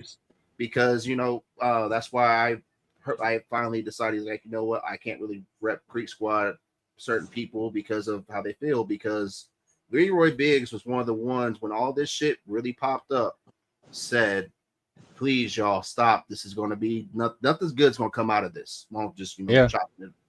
And he got nothing more, but he got fucking bashed by a bench rider. And then he got bashed by his fucking best friend too. Like, I guess him Upchurch are friends because he let him use his Hummer to go when Upchurch was invited too. So you decided to bash that person that decided to stand up for you and took a lot of fire. So you also decided to light this motherfucker on fire too. Yep. I ain't got no respect like that. That was when I was Leroy's like, a good dude. Church, do what you got to do, but I'm not going to give you. You ain't got a view from me. You ain't getting a follow from me. I don't even want to see it unless somebody else has it on there where I can go give them a view and give them a like. So. This is the last thing I got to say about all of it real quick, and then I'm done talking about all the fucking drama bullshit. The last thing I got to fucking say about it is, with everything in the last few days that's happened, I fuck with I fuck with Jay, I fuck with Chop, I fuck with Colt, I fuck with Dub, I fuck with Mud Daddy, I fuck there's people that I fuck with just because if Dub don't fuck with Jay, or Jay don't fuck with Mud Daddy, or Mud Daddy don't fuck with this person, or Colt doesn't fuck with this person, or Chop doesn't fuck with this person, doesn't mean anything about what I fucking do. Yep. And I've said that multiple times, and most of you can vouch for this. If you spend all your time worrying about somebody else, you're losing time on yourself. You know what? And if y'all really thought I had time to waste on what people think about me, I wouldn't be having everything that's about to be coming up for me. I try not to get involved until my name is fucking brought into shit. When my name is fucking brought into shit, then I will get involved. Unless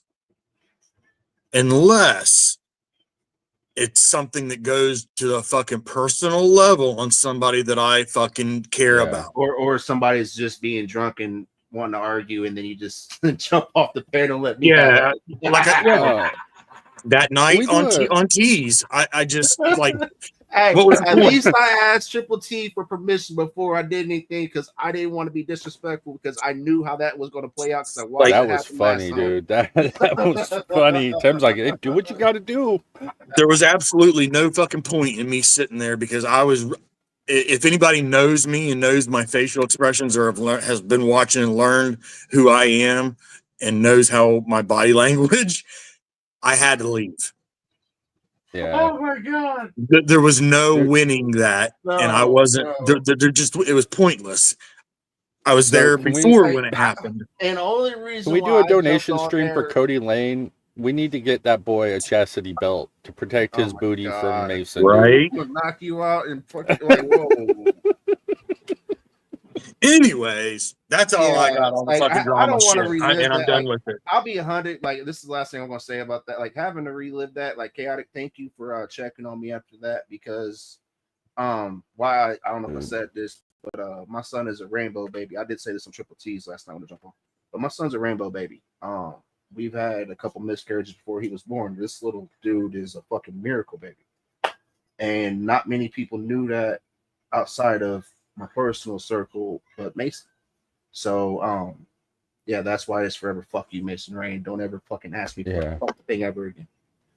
I don't blame you on that, dude. That was fucked up. That Dude, I was really shaking. fucked Like up. that's why I jumped off as soon as I did after I said it, because I just wanted everybody to see it. That way nobody said, "Oh, he's still gonna fuck with him" and all this shit. And shout out to Smo, because Smo didn't know until he caught up on it on Chops today. And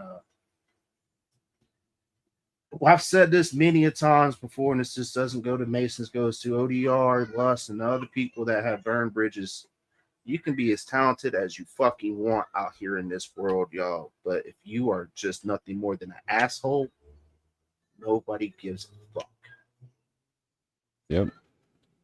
But Chaotic, this song that you sent me, this is Country Nights. I was gonna spin this, and I was gonna spin the other one that the homie sent me. But yeah, I just wanted to get, today was about accountability, and I knew I had some shit to say, and anybody can clip this shit and say I didn't say anything negative. I spoke how I feel, and these past couple of days, you can sit there and say, "Oh, you're a bully" or whatever. Nah, these past couple of days fucking suck. I lost somebody I respected highly, and somebody that I thought was a friend that I've been helping out for months because they. So, yeah. For those that don't know, Sunday night, 7:00, Chop Easy's channel, Colt's channel, my channel. Go check out Muddy Traits podcast. Yes, definitely do that, y'all. Because go ahead and plug that in real quick before I play this song. What that is? Yeah, so we're doing a podcast. It's about AI music. There is going to be a contest coming, similar to the rundown style. Shout out Triple T, and it's going to be for AI music. We're trying to get things worked out for it, so we'll probably make an announcement this Sunday night. And I'm not sure when the first episode or whatever is going to be for that contest, but we are going to make an announcement Sunday night about it. And try to work out any details and whatnot, and maybe hopefully get in touch with Triple T, and to get some type of guidance through everything. And real quick, well, shout out to you. The interview we did the other day, last I just checked before I started this, 194 views. Hell yeah, nice. That's awesome. So yeah, that's something that it was kind of funny, because it was an idea I was thinking on anyway, and hadn't mentioned it really to anybody, and then I believe it was Big Kahuna or Kahuna was the name of the person in the chat. I've seen him pop up. Big Kahuna, yeah. I know who you're talking about. Okay, he, she, I'm not sure. They mentioned a contest for AI music would be fucking cool, and I was like, well, that's kind of funny. And I was gonna bring it up on Sunday just to get a feel to see if people would be interested, and then he brought that up, and I'm like, well, shit, if someone else is already thinking about it and bringing it up as an idea, then there's going to be interest in it. So yeah, I spoke with Mud Daddy on it, and we are gonna get something in the roll. We're gonna make an announcement on Sunday about it, and then hopefully by next week, it will be a thing. Pushing that Mud Daddy track out all over the place. The one he did the other night.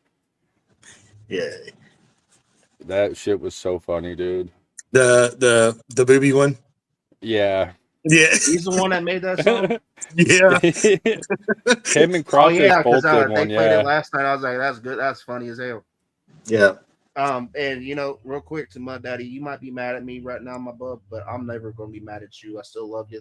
I understand it's just business wise. I have to distance myself from the, but not you. Like you and Chaotic, I love what y'all doing because that is, I want to help with everything I can. So. Like I said, I know you might be mad at me, but I still want to help you, and I still want to watch y'all grow because that is fucking awesome. Because y'all are using AI music for therapy. I love it. Yeah, appreciate it.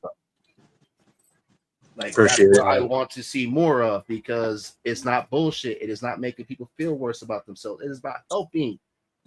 Because also my Bubba right here has been working on making his own beats too.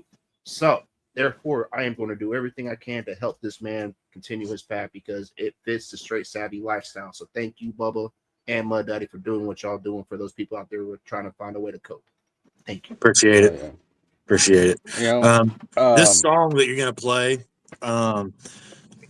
shout out to Mud Daddy for putting a bug in my ear to one of the songs that I had done that kind of veered a little bit from my normal harder style of rock, rap, metal, whatever, to try something a little different. So I started this is like the third song in that veer, that different lane.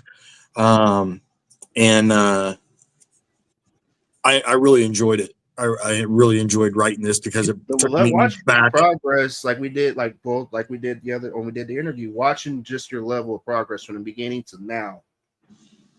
Yeah, keep doing your thing. So, yeah. So this writing this song took me back to my growing up. So that's kind of where this is at. And I really fucking enjoyed doing this because it took me to a place that I hadn't gone for a while in my own mind.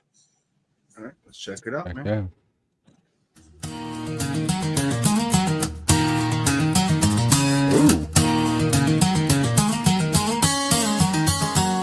Firelight dancing on a hickory log. Smoke drifting slow through the cool night fog. Mason jar clinking in my right hand low. Bare feet in the grass where the cold creek flows.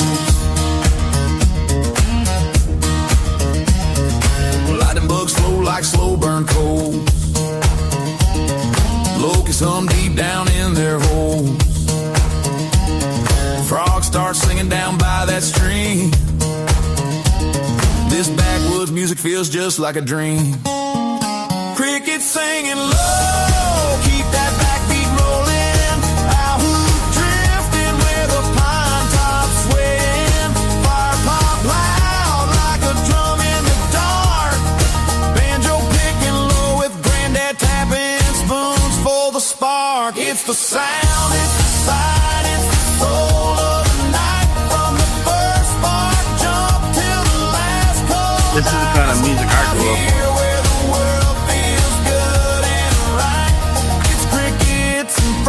On a country night.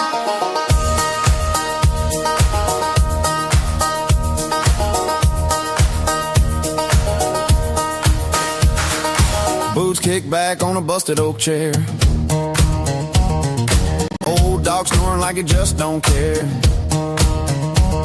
Stories getting taller with every round pour. Somebody starts stomping on that loose porch board. Stars punch holes in the midnight black. Frog croak bass holding down that track. Wind chimes sing when the breeze blows through. And the choir out here don't miss a cue. Crickets singing low, keep that backbeat rolling. Owl drifting where the pine tops swaying. Fire pop loud like a drum in the dark. Banjo picking low with granddad tapping spoons for the spark. It's the sound, it's the sight, it's the soul of the night. From the first spark jump till the last cold dies. Out here where the world feels good and right. It's crickets and frogs on a country night. Y'all hear that? Yeah. Let it ride now. Let the night talk back. Ain't no sound like that.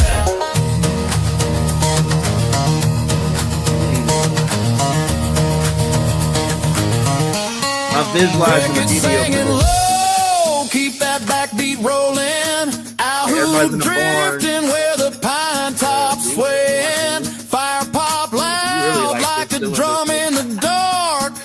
Banjo picking low with granddad tapping spoons for the spark. It's the sound, it's the sight, it's the soul of the night. From the first spark jump till the last cold dies. Out here where the world feels good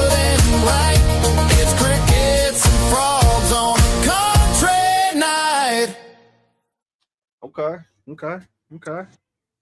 Yeah, like that made me go back to when CMT used to always have video like everybody's country music. Not disrespect by saying it, but when they used to do the country the videos in the barn, everybody have it at a hoedown. Yeah. Sitting there having like that's the when you tell me country, everything that you just talked about, that's what I think of. Yeah. And that was my upbringing, and I don't like I said, I hadn't traveled back there in my mind for a long time because there's a lot of trauma, a lot of negative shit. And Samson needs at his playlist now. so to go back to that was something that not really that I avoided, just something that wasn't there, by blocking so much negative taking over any of the little good memories and things of that nature. I didn't go there in my writing, and so I really, really enjoyed actually being able to go to that good place in those dark times. So it was something different. And like I said, shout out to Mud Daddy for kind of pushing me to venture into no man's land with my writing. So Heck yeah. And yeah, I mean, I think my favorite line in that is about stomping on the loose porch board, because I remember as a kid sitting on grandma's porch and doing that specific thing, find that loose board. I grew up in the city, but we had we had family that lived in the country, and that's just what Yeah, there's always a loose board in someone's porch, and it made the coolest noises. Well, so like to sit there and stomp on it or push on it with your foot or whatever, it made it. It was when any music was playing, I'd go find that board, and if you were in a holler and everything, like it echoes, like you got you got the birds, you got the everything has a sound. Like when I've been very, this. I told you this. When I first found out about country rap, I was hyped. I'm like, cool, both combinations. I can feel maybe a little more comfortable, liking the music I do. And then I got to know some of these people. I'm not going to mention names, but yeah, like what TJ said, that's true. And, that's why I'm not agreeing with, oh, well, you're not a country. I know some of the most suburbanist people you can meet, but can rap like they're the most hoodest motherfuckers out there.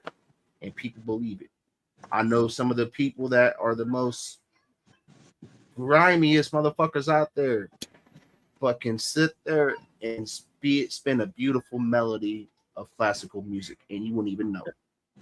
Never. I mean, hell, I live 10 minutes from the sand and the beach in Florida right now, but according to some analogies, I'm not country. It's just crazy. It's 2025, and I'm okay with that. Judging people by we're supposed to be helping mental health and body appreciation, all this shit, but we still judge people by basic shit. Right. Where they live. And instead of doing facts, it's all a state of mind.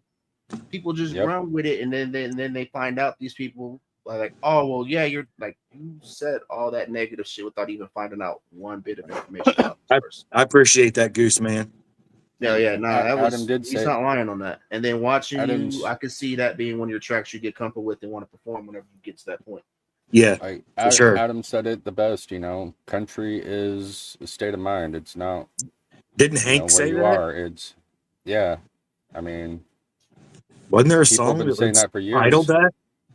Yeah.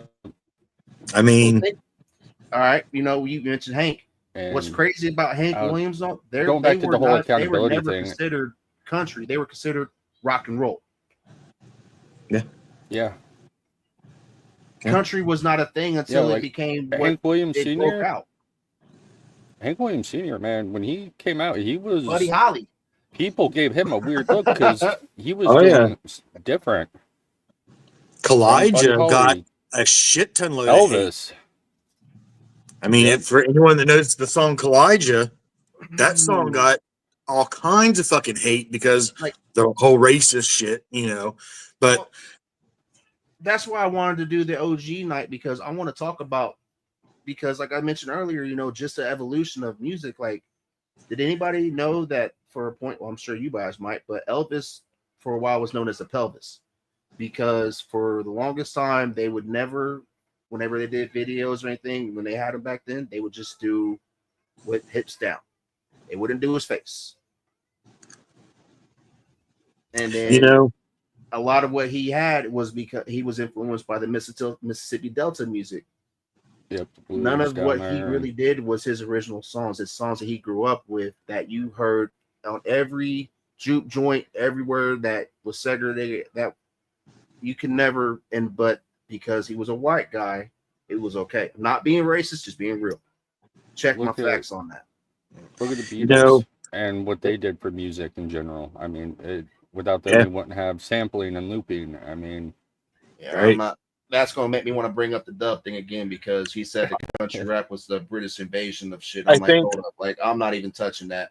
I'm not touching No. that at all. No, I I'm think- gonna let and- Justin or somebody else handle that one. I've said it before. I think, you know, if you go way back before rap was even a fucking idea, look at Ray Stevens with the streak. What I think it was Ray Stevens, the streak. What was that, Ray Stevens? Oh yes, they call him the streak. Big Bopper. The Big Fastest Bopper was thing sitting on there 2 fucking feet. dropping no bar, like no vocal, I like mean- no acoustic, like just acoustic bars, talking on a fucking phone or just, Just talking saying, to the crowd. and But he was rapping. a country artist. He was a country artist, but when he came out with the Pretty sure people streak, are like, who the fuck are you that talking was about right now? something And that was that's the like, what the problem. hell is this? Like nobody Well- knows their history on what the fuck they're speaking on. They're just speaking to speak and don't realize how ass backwards most of it is. And Yeah, if you go Sam back, I I said, mean- yeah, it was. Yeah, right. So yeah, I mean that song right there, to me, that was the first rap song I ever heard before I even knew what rap was.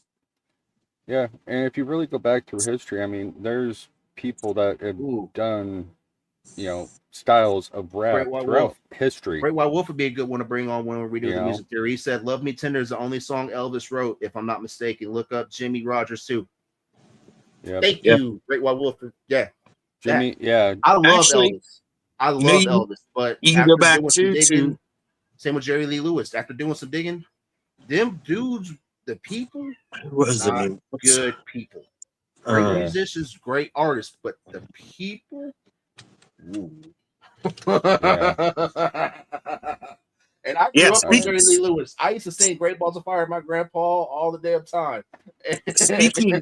Speaking of Jimmy Rogers, reminded me of Roger Miller.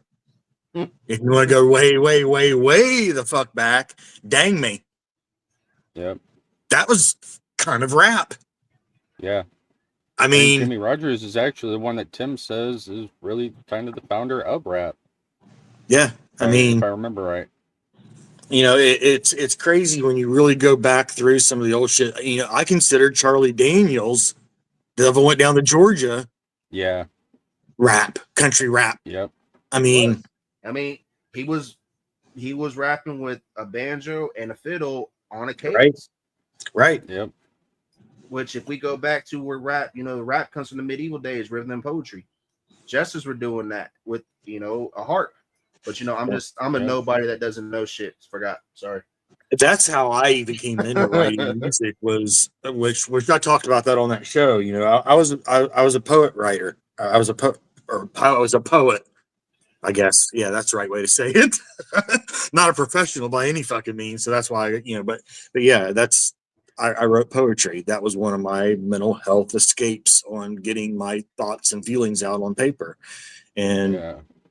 just recently, within the last, I think, 4 months now, maybe 5 months, something like that, is when I started getting into the whole writing music thing. And because of coming from the tech side of it, I knew AI. Robert Johnson. I Seven-Way turned James, AI that's for the help. kid right there. Robert Johnson has been sampled and used on a lot of things, and not many people really know who that is. But Robert Johnson created rock. He did. That's one of them areas that not a lot of people fully understand. Have you ever heard that song, Jay? The Dang Me song by I don't think by so. Roger Miller. I don't think so. You look it up. Have you heard of HBR? Mhm. I'm sure you have. Yeah, Jay might be too young to go back to then, but yeah, go look up that song, Jay. It's called "Dang Me" by Roger Miller. I got you. Yeah, that's the thing is, there's no original music really, if you think about it. No, Music, I mean, it's been done at some point in history, at some point, you know. So it's Sorry, people I'm sitting there multitasking and then line of talking with Clinton. Mike. trying to draw these lines, you know. Oh, you know, country, you know, rap this, country rap that. No, it's hip hop, it's rap, you know, with a well, country first twist of on it. all, when you submit music to any distro, there's no genre that says country rap. No, it's hip hop, Right. you know. You either got It's rap. country, you got hip hop, you got rap. So where do you put your country rap music at? Mm-hmm.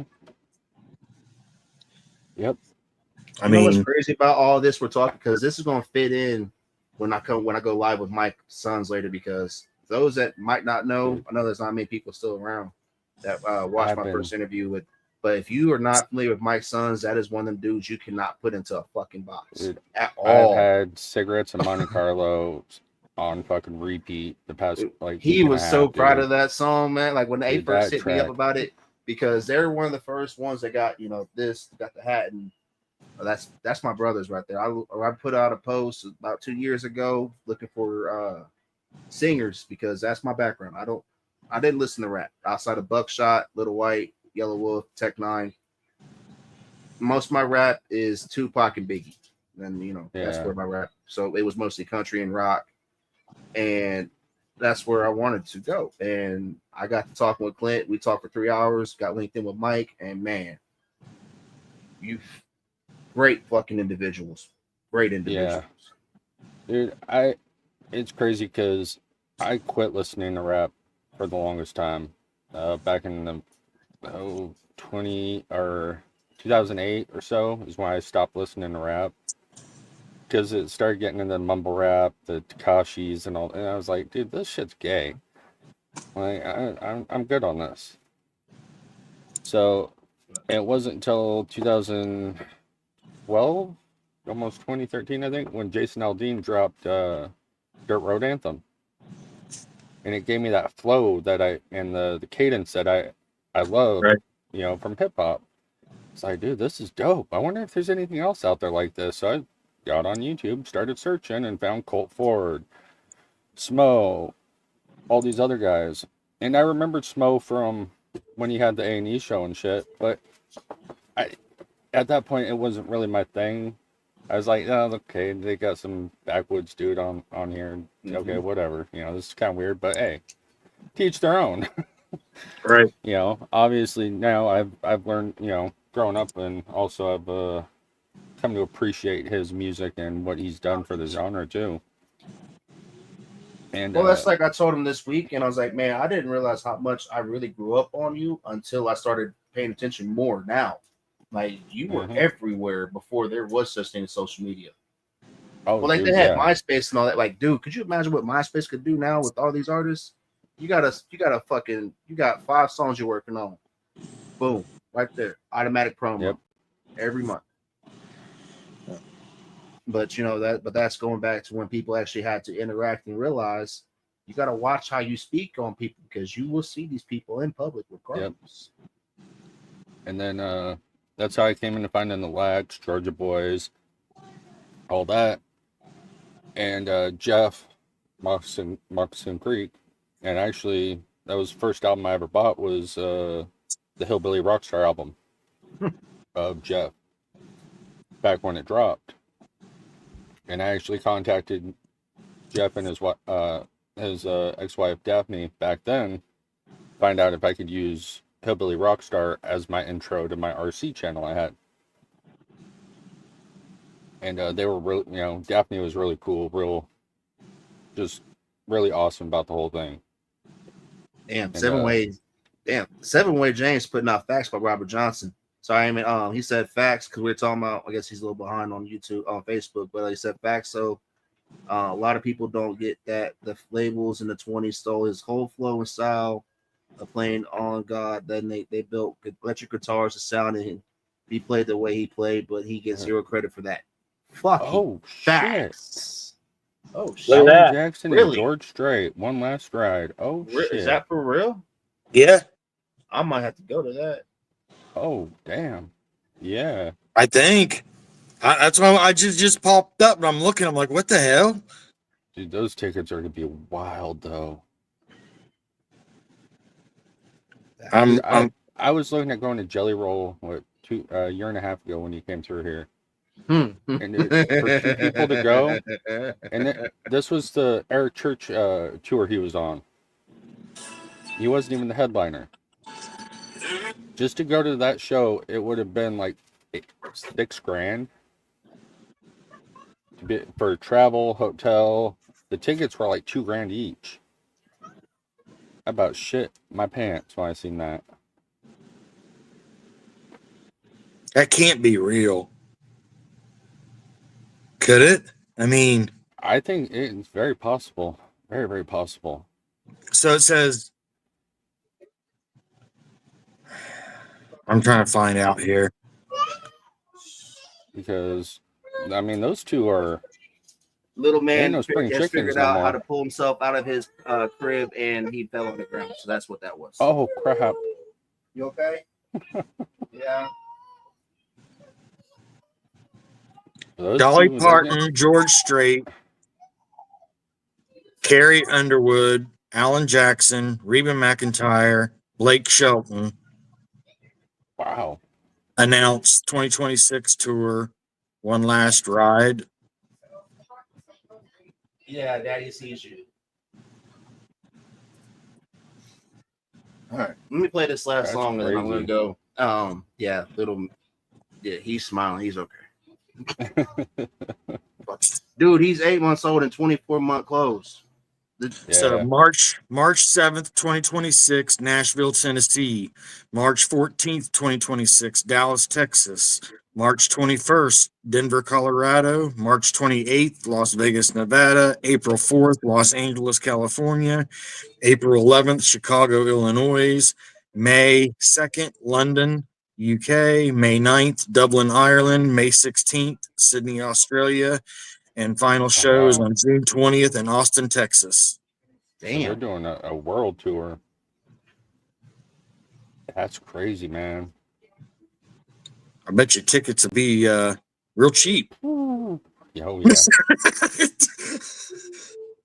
right, let me spin this last song. Like, that's crazy, though. That's fucking damn awesome. Near $2,000 each. All right. This is the Snake Rochi. This is let's see, what song is this? This is Watching Me. Whole bunch of hog killing. Yeah. Big Roger. Yeah. You got the link for him? CPM. CAP. Yeah. Hey. Why me? What? Where I go? Can't go to the bathroom. Can't go to the stove. They watching me. Can't do nothing without a nigga watching me. These niggas got binocular eyes. They watching me. They watching me. They watching me. Yeah. These niggas got I really want to hear him and Sambo do something. I see you. They watching me. Them niggas be Sambo watching me. Them niggas be watching. These niggas got binocular eyes. They watching me. They watching. They watching me. They watching. They watching me. Yeah. These niggas got binocular eyes. Yeah. They watching me. They watching me. Watching. Hey, why me keep this shit 100? Why me never break a sweat? Why me watch them niggas watching me without me watching back? Why me pop out by myself? Why nobody come watch my back? Why me let my bitch pop out alone? Watch how them dogs attack. Why me never watch my pocket? Why me never watch your sack? Why me never watch the new my tour? I watch my op get wet. Why me never sit and watch a crime that I did not commit? Why me cop this watch that you been watching so you can watch my wrist? I sit back and watch how niggas claim to be someone they not. Sit back watching TV, me on TV watching us. I can't watch and wait no more. Just wait and watch, I take the show. Trap house watch and wait. I sit back and watch my paper grow. While my back, now watch my sack that's tatted on big ratchet back. I see you, see me, what kind of watch is that? I might cop a watch, the hell you asking what kind of watch is that? Why me off you, then turn into old dog? Why me watch the tape? Why me make them niggas watch out? Watch they turn their neighbors fall? Why me make them niggas mama? Watch they little one dead on fall? Why me show you what I don't got out there cause I do too much? Close casket funeral, your family ain't watching much. Why me jump back in it, bitch, my own back gon' be watching it. Watch me have these niggas watching me like they watchologists. Watch I never let you watch me giving out apologies. Watch me see the day I watch my mama say she proud of me. Niggas got monocular eyes, they watching me. They watching me, yeah, they watching me. I see niggas got binocular eyes. Them niggas be watching, they watching me. Them niggas be watching, they watching me. These niggas got binocular eyes. They watching me, they watching me. Damn, they watching me. These niggas got binocular eyes. They watching me, they watching me.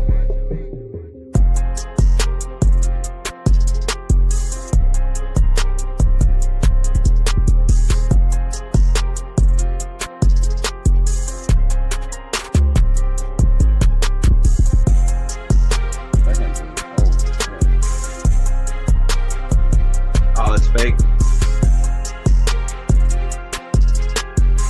Damn. Fucking AI. That sucks, man. So that's really not happening? Nah, I guess the last ride tour is a known hoax of an announcement type thing I guess it pops up every once in a while. Once I started doing research, that's why I was like, I'm going to research on this because there was no information really on where to get tickets or anything like that. It just says they're going to go on sale. And then I started noticing some of the characters were kind of funny looking in funny font. And I'm like, let me go research this. But did you hear the song I played by him earlier? Yes. He sent me. So what do you think he's somebody we should bring on and see what's up? For sure. I think any artist. I only asked because you're a co-host. That's the only reason why I think on here and Sam's not here yet. So yeah, I think I think any artist that has something going for them like that no matter their skill set at the time should be introduced and should be brought up and should have that same opportunity that so many others don't get. I agree. So just because somebody isn't there yet, not saying that he's not, because he's fucking dope, but because you know what's about to happen, what we're trying to do, because right, because everybody out there trying that you feel you're not appreciated, get at me, get at country rap shit. You know, if y'all are so tired of the drama, you know, you could sit there and think what you want about me, Triple T, and Chop, or however everybody. Out of the few that I've seen out here, I know we're not the only ones, but man, like we're at least, you know, trying to give people a chance. Yeah. It's just unfortunately sometimes chances get, you know, bite us in the ass, but you know, it is what it is. It pisses me off the way people go at Tim. Dude, it's bullshit. Especially after he helps them, and then, you know, and again, that goes back to what I said earlier. That's why people need to start digging into what the fuck they're speaking on, because you might be going at somebody that has got criticism that they didn't like, and you're attacking this person that is lashing out because they didn't get the criticism they got, and you're defending them and don't realize that they should have just not said a damn word. At the end of the day, again, this is the internet. We all have personas. Every artist has a persona. That's why you don't see HBR's real name up there. That's why you don't see my real name up there. Granted, I might be the same fucking character on here that I am when you walk up in my front door. Yeah. That doesn't mean that everybody out there is that way. A lot of people have to put on a mask when they come online. And so to attack that person that's online as being what you're going to meet in person is stupid. And Yeah. and just so Yeah. everybody knows, the reason why I'm so confident and I don't feel as bad, other than just personally because of the personal people that I had to do what I had to do this weekend, because I know who was watching and I'm not afraid at all because they seen how I stand on business. I do. I will go to bat for anybody out there that acts a certain way, no matter who you are. I've been very 100 about that. Y'all just got to see really I meant that shit this week. Yeah. I'm not sitting there trying to justify anything. I didn't like doing it. I tried my best to go around it, but I also went back and double checked too. I'm like, all right, let's just make sure you were at least respectful. It was. It boiled down to a point where I couldn't be respectful anymore. So it is what it is, y'all. Always remember, be okay with being the most unapologetically version of yourself, because at the end of the day, this is just internet. Like Kayak just said, you walk out this door, he walks off, he turns his camera off, he's a real individual. Same with HBR. That's why we can be up here, even though it might not be our real names. You see us. We ain't got shit to hide. This man puts his therapy, puts his pain in his music. I started this podcast before any of the music got involved, off of my pain, going from the beginning of my healing journey to where I'm at now. And y'all got to see where that culminated this weekend at, where I was in a place that most people wish they could have been. I threw a link in the back there. That's actually a song I wrote. It's Will you actually send that to me, because I usually because I'm on my laptop. You can send it to me. You got me on Facebook and everything, don't you? I don't think I do on Facebook. Well, it's Jay Davenport. That's. You want me to rip it real quick into an MP3 and send it to your email? All right, I got you. But I'm about to go cook dinner. Accountability, though. What's up? Accountability. Yeah, speak on what that. We've been seeing as accountability right now is up church. That is not accountability. No, that man is showing you exactly how not to take responsibility for your actions, and it's really sad that put that in there. Model. Yeah, put that in there again, HBR, because when I left it, it's not there now. Throw it in there again for me. There we go. But that right there is showing you how to avoid problems and how to avoid accountability. You know, so definitely don't take what's the word I'm looking for? Don't take that as a way to do things. Nope. In any aspect of life.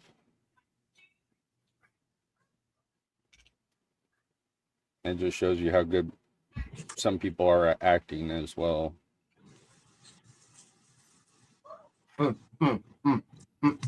Yeah, I actually watched that play out from the situation with Dub when he wanted to start calling me savvy and shit. I'm like, yeah, no, we're not doing this. So it's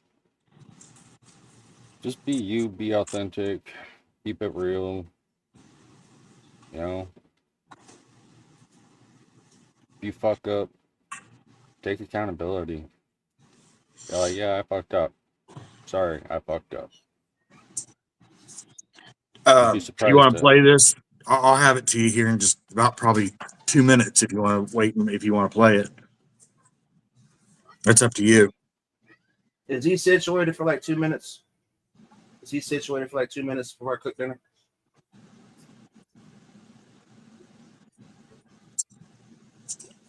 I guess so. He's eating right now. All right. Yeah, he decided as soon as he seen Dad, he wanted to smile and act like nothing was wrong. So Jackson wrote the hook on this. I wrote the verses. I actually wrote these verses in a comment section. It was actually a comment I was leaving. And then I looked at it, I'm like, wait a minute. No, this isn't actual this is like verses. I'm like, so I copied it, deleted it, and Jay. A couple months later I sent it to Jackson just to get his opinion on what I wrote. And he's like, dude, we gotta do a song. Sure. Yeah, you should have it. I got it right now. This touches on like my life from about 7 years old through about like 26.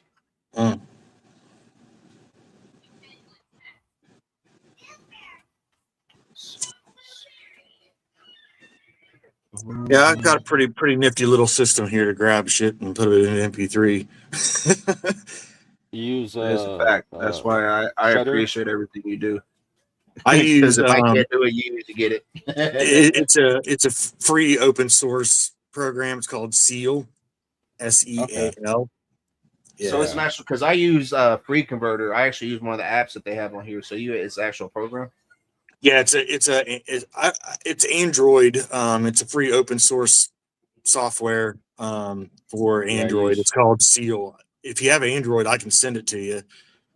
I know you got crap on, or whatever that thing's called. All right, let's check this. I use Shutter Encoder on the PC, and that one. You said you really wrote well. So explain this again. I was multitasking when you were explaining it. Sorry. So I wrote the verses. They kind of just touch on my life from about 7 years old to about 26, 27. And I actually wrote them it started out as a comment, and that's kind of how it started. And then I decided not to leave it as a comment. I just copied it, pasted it, saved it, and then sent it to my homie Jackson just to get,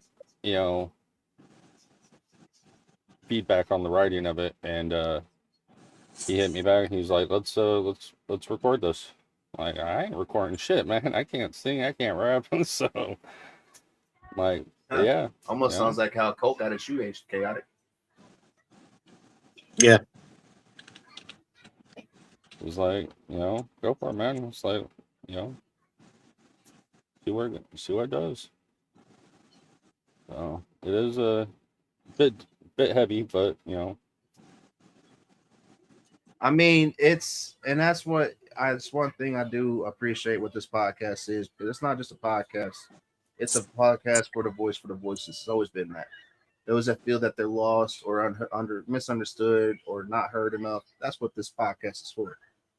It's just, I gotta quit being such a sucker, I guess, for sad ass stories. But all right, let's check this out, man.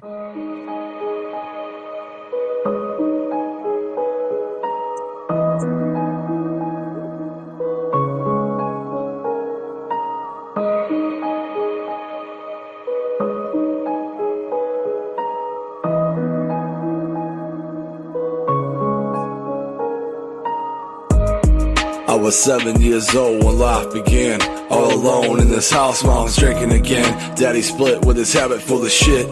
Couple years went by, I picked up a habit a bit. Spun out of control, stole to get another hit, stole to get another roll, yeah. Trying to forget memories of my past, following hallucination footsteps of my dad. Paranoid inside of me, I can't trust anybody. My friends, only friends till the very end of the bag. Suddenly I ain't got no friends. Before I knew it, 4 years disappeared again. Now I'm 17, losing control, heading behind bars into a deep coffin hole. Hanging with the boys, getting fucked up. That's when the world stopped. I've had enough. I don't wanna be here anymore. I don't wanna fight this anymore. I got nothing to live for. I got nothing to fight for. I don't wanna be here anymore. I don't wanna fight this anymore. I got nothing to live for. I got nothing to fight for. Everything was fine till the day she strayed away. Things will never be the same way. On and off again until that day. Many memories and wedding vows washed clean and drained away. 2 weeks passed, found her fucking with the homie. It showed me a broken path to the drugs. I got pills, became coke numb, don't feel anything. How come we're back together living with no trust? More toxic than every fucking chemical that I'd ever puffed. Time ticked and passed by, Then came the day that saved my life, my first son born. 18 months later, I was blessed with my second boy. Thoughts rolling in, I think she's cheating again. Repeating in my mind, not feeling whole. Now I'm looking down this barrel hole. Fuck, I don't wanna be here anymore. I don't wanna fight this anymore. I got nothing to live for. I got nothing to fight for. I don't wanna be here anymore. I don't wanna fight this anymore. I got nothing to live for. I got nothing to fight for. I don't wanna be here anymore. I don't wanna fight this anymore. I got nothing to live for. I got nothing to fight for. I don't wanna be here anymore. I don't wanna fight this anymore. I got nothing to live for. I got nothing to fight for. I like that. That is dope, man. really relevant to my style of writing with some of my other types of songs. I don't know. I'm if you've heard, but yeah, that's the kind of music that I like. The storytelling, that seems to have faded away in so many of the artists. You know, It has. and it's Well, like the same story on repeat. Well, the fact that a lot of people don't remember the street poets, they don't remember Nas, they don't remember, other than what was in mainstream on MTV or on the radio, still Pac or Biggie. They don't know a lot of what the street, like the actual stories they were telling. They know the East Coast versus West Coast shit. They don't know in between that. Right. So, like, that's one of the things I love, like, about like Jeff. Jeff, dude, from Moccasin Creek, he's a hip hop head, and his storytelling ability, dude, is phenomenal. Yeah. Yep. Which I'm fucking bummed because I'm not gonna be able to make you're it not to gonna the be able to concert. go? Oh. Yeah, so I've got 4 tickets that can't go to Moccasin Creek and a Bottleneck. Bubba, Yeah, I see you. I gotta find out if they're Stop coming doing up weird this shit. way at all. I would have loved to have been able to go, but it's in 2 days. It's on the 15th. What is today? Yeah, 2 days. Yeah. So it's on Friday night, but there'll be another opportunity. Yeah. Things happen for a reason. That song was dope. Like, hey, I want to see something else. That was dope, man. Keep doing. Don't let nobody discourage you. And that was I related to that one as well. Yeah. But y'all, appreciate everybody. Chaotic, I will see you later. Everybody else, it's not an open panel besides the team because this is somebody that's really important to me. Clint and Mike are extremely important to me, and I'm very proud of them. So I don't want to waste time on letting people say want to do. I'm not trying to be rude on none of that. It's just if you know, and that's all I'm gonna say on it. So but everybody, I do highly recommend anybody that's been out here as an artist or anybody, content creator or graphic artist, whatever.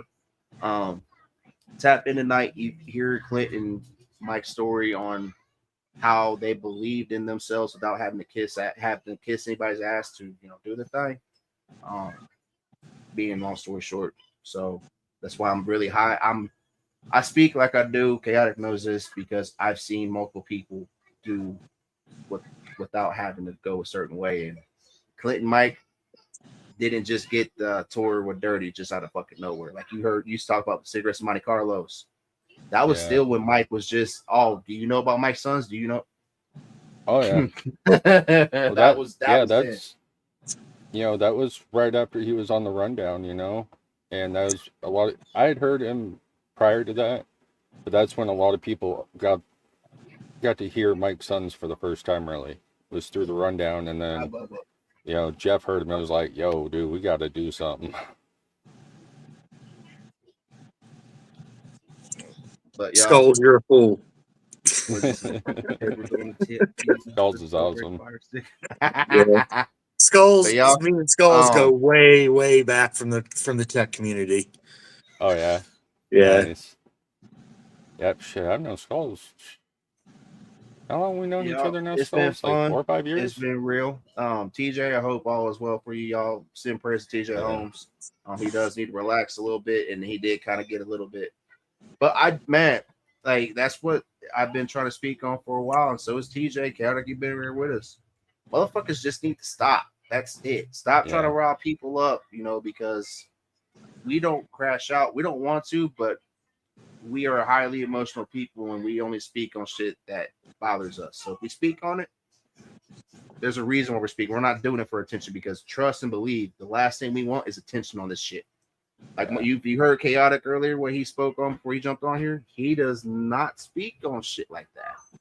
He is not about the drama. He is not about being that. He is that dude. That's why he's on this panel. Welcome anywhere I go. And then same way I see him doing, because he's looking out for everybody. He just wants to believe it. He doesn't want to be that person that tells people, no, fuck you. Because we all know what it's like to have that door shut in our face. Yep. So, Chaotic, appreciate you. HBR, you're the same way. Keep doing y'all's thing. Everybody else, I will see y'all later, 8 p.m. Eastern time. Remember, if nobody believes in you, I sure as fuck do. And if you're going to do anything, do it straight savvy. Much love to everybody. Peace. Peace. Much love. Much love, y'all. Much love, mates.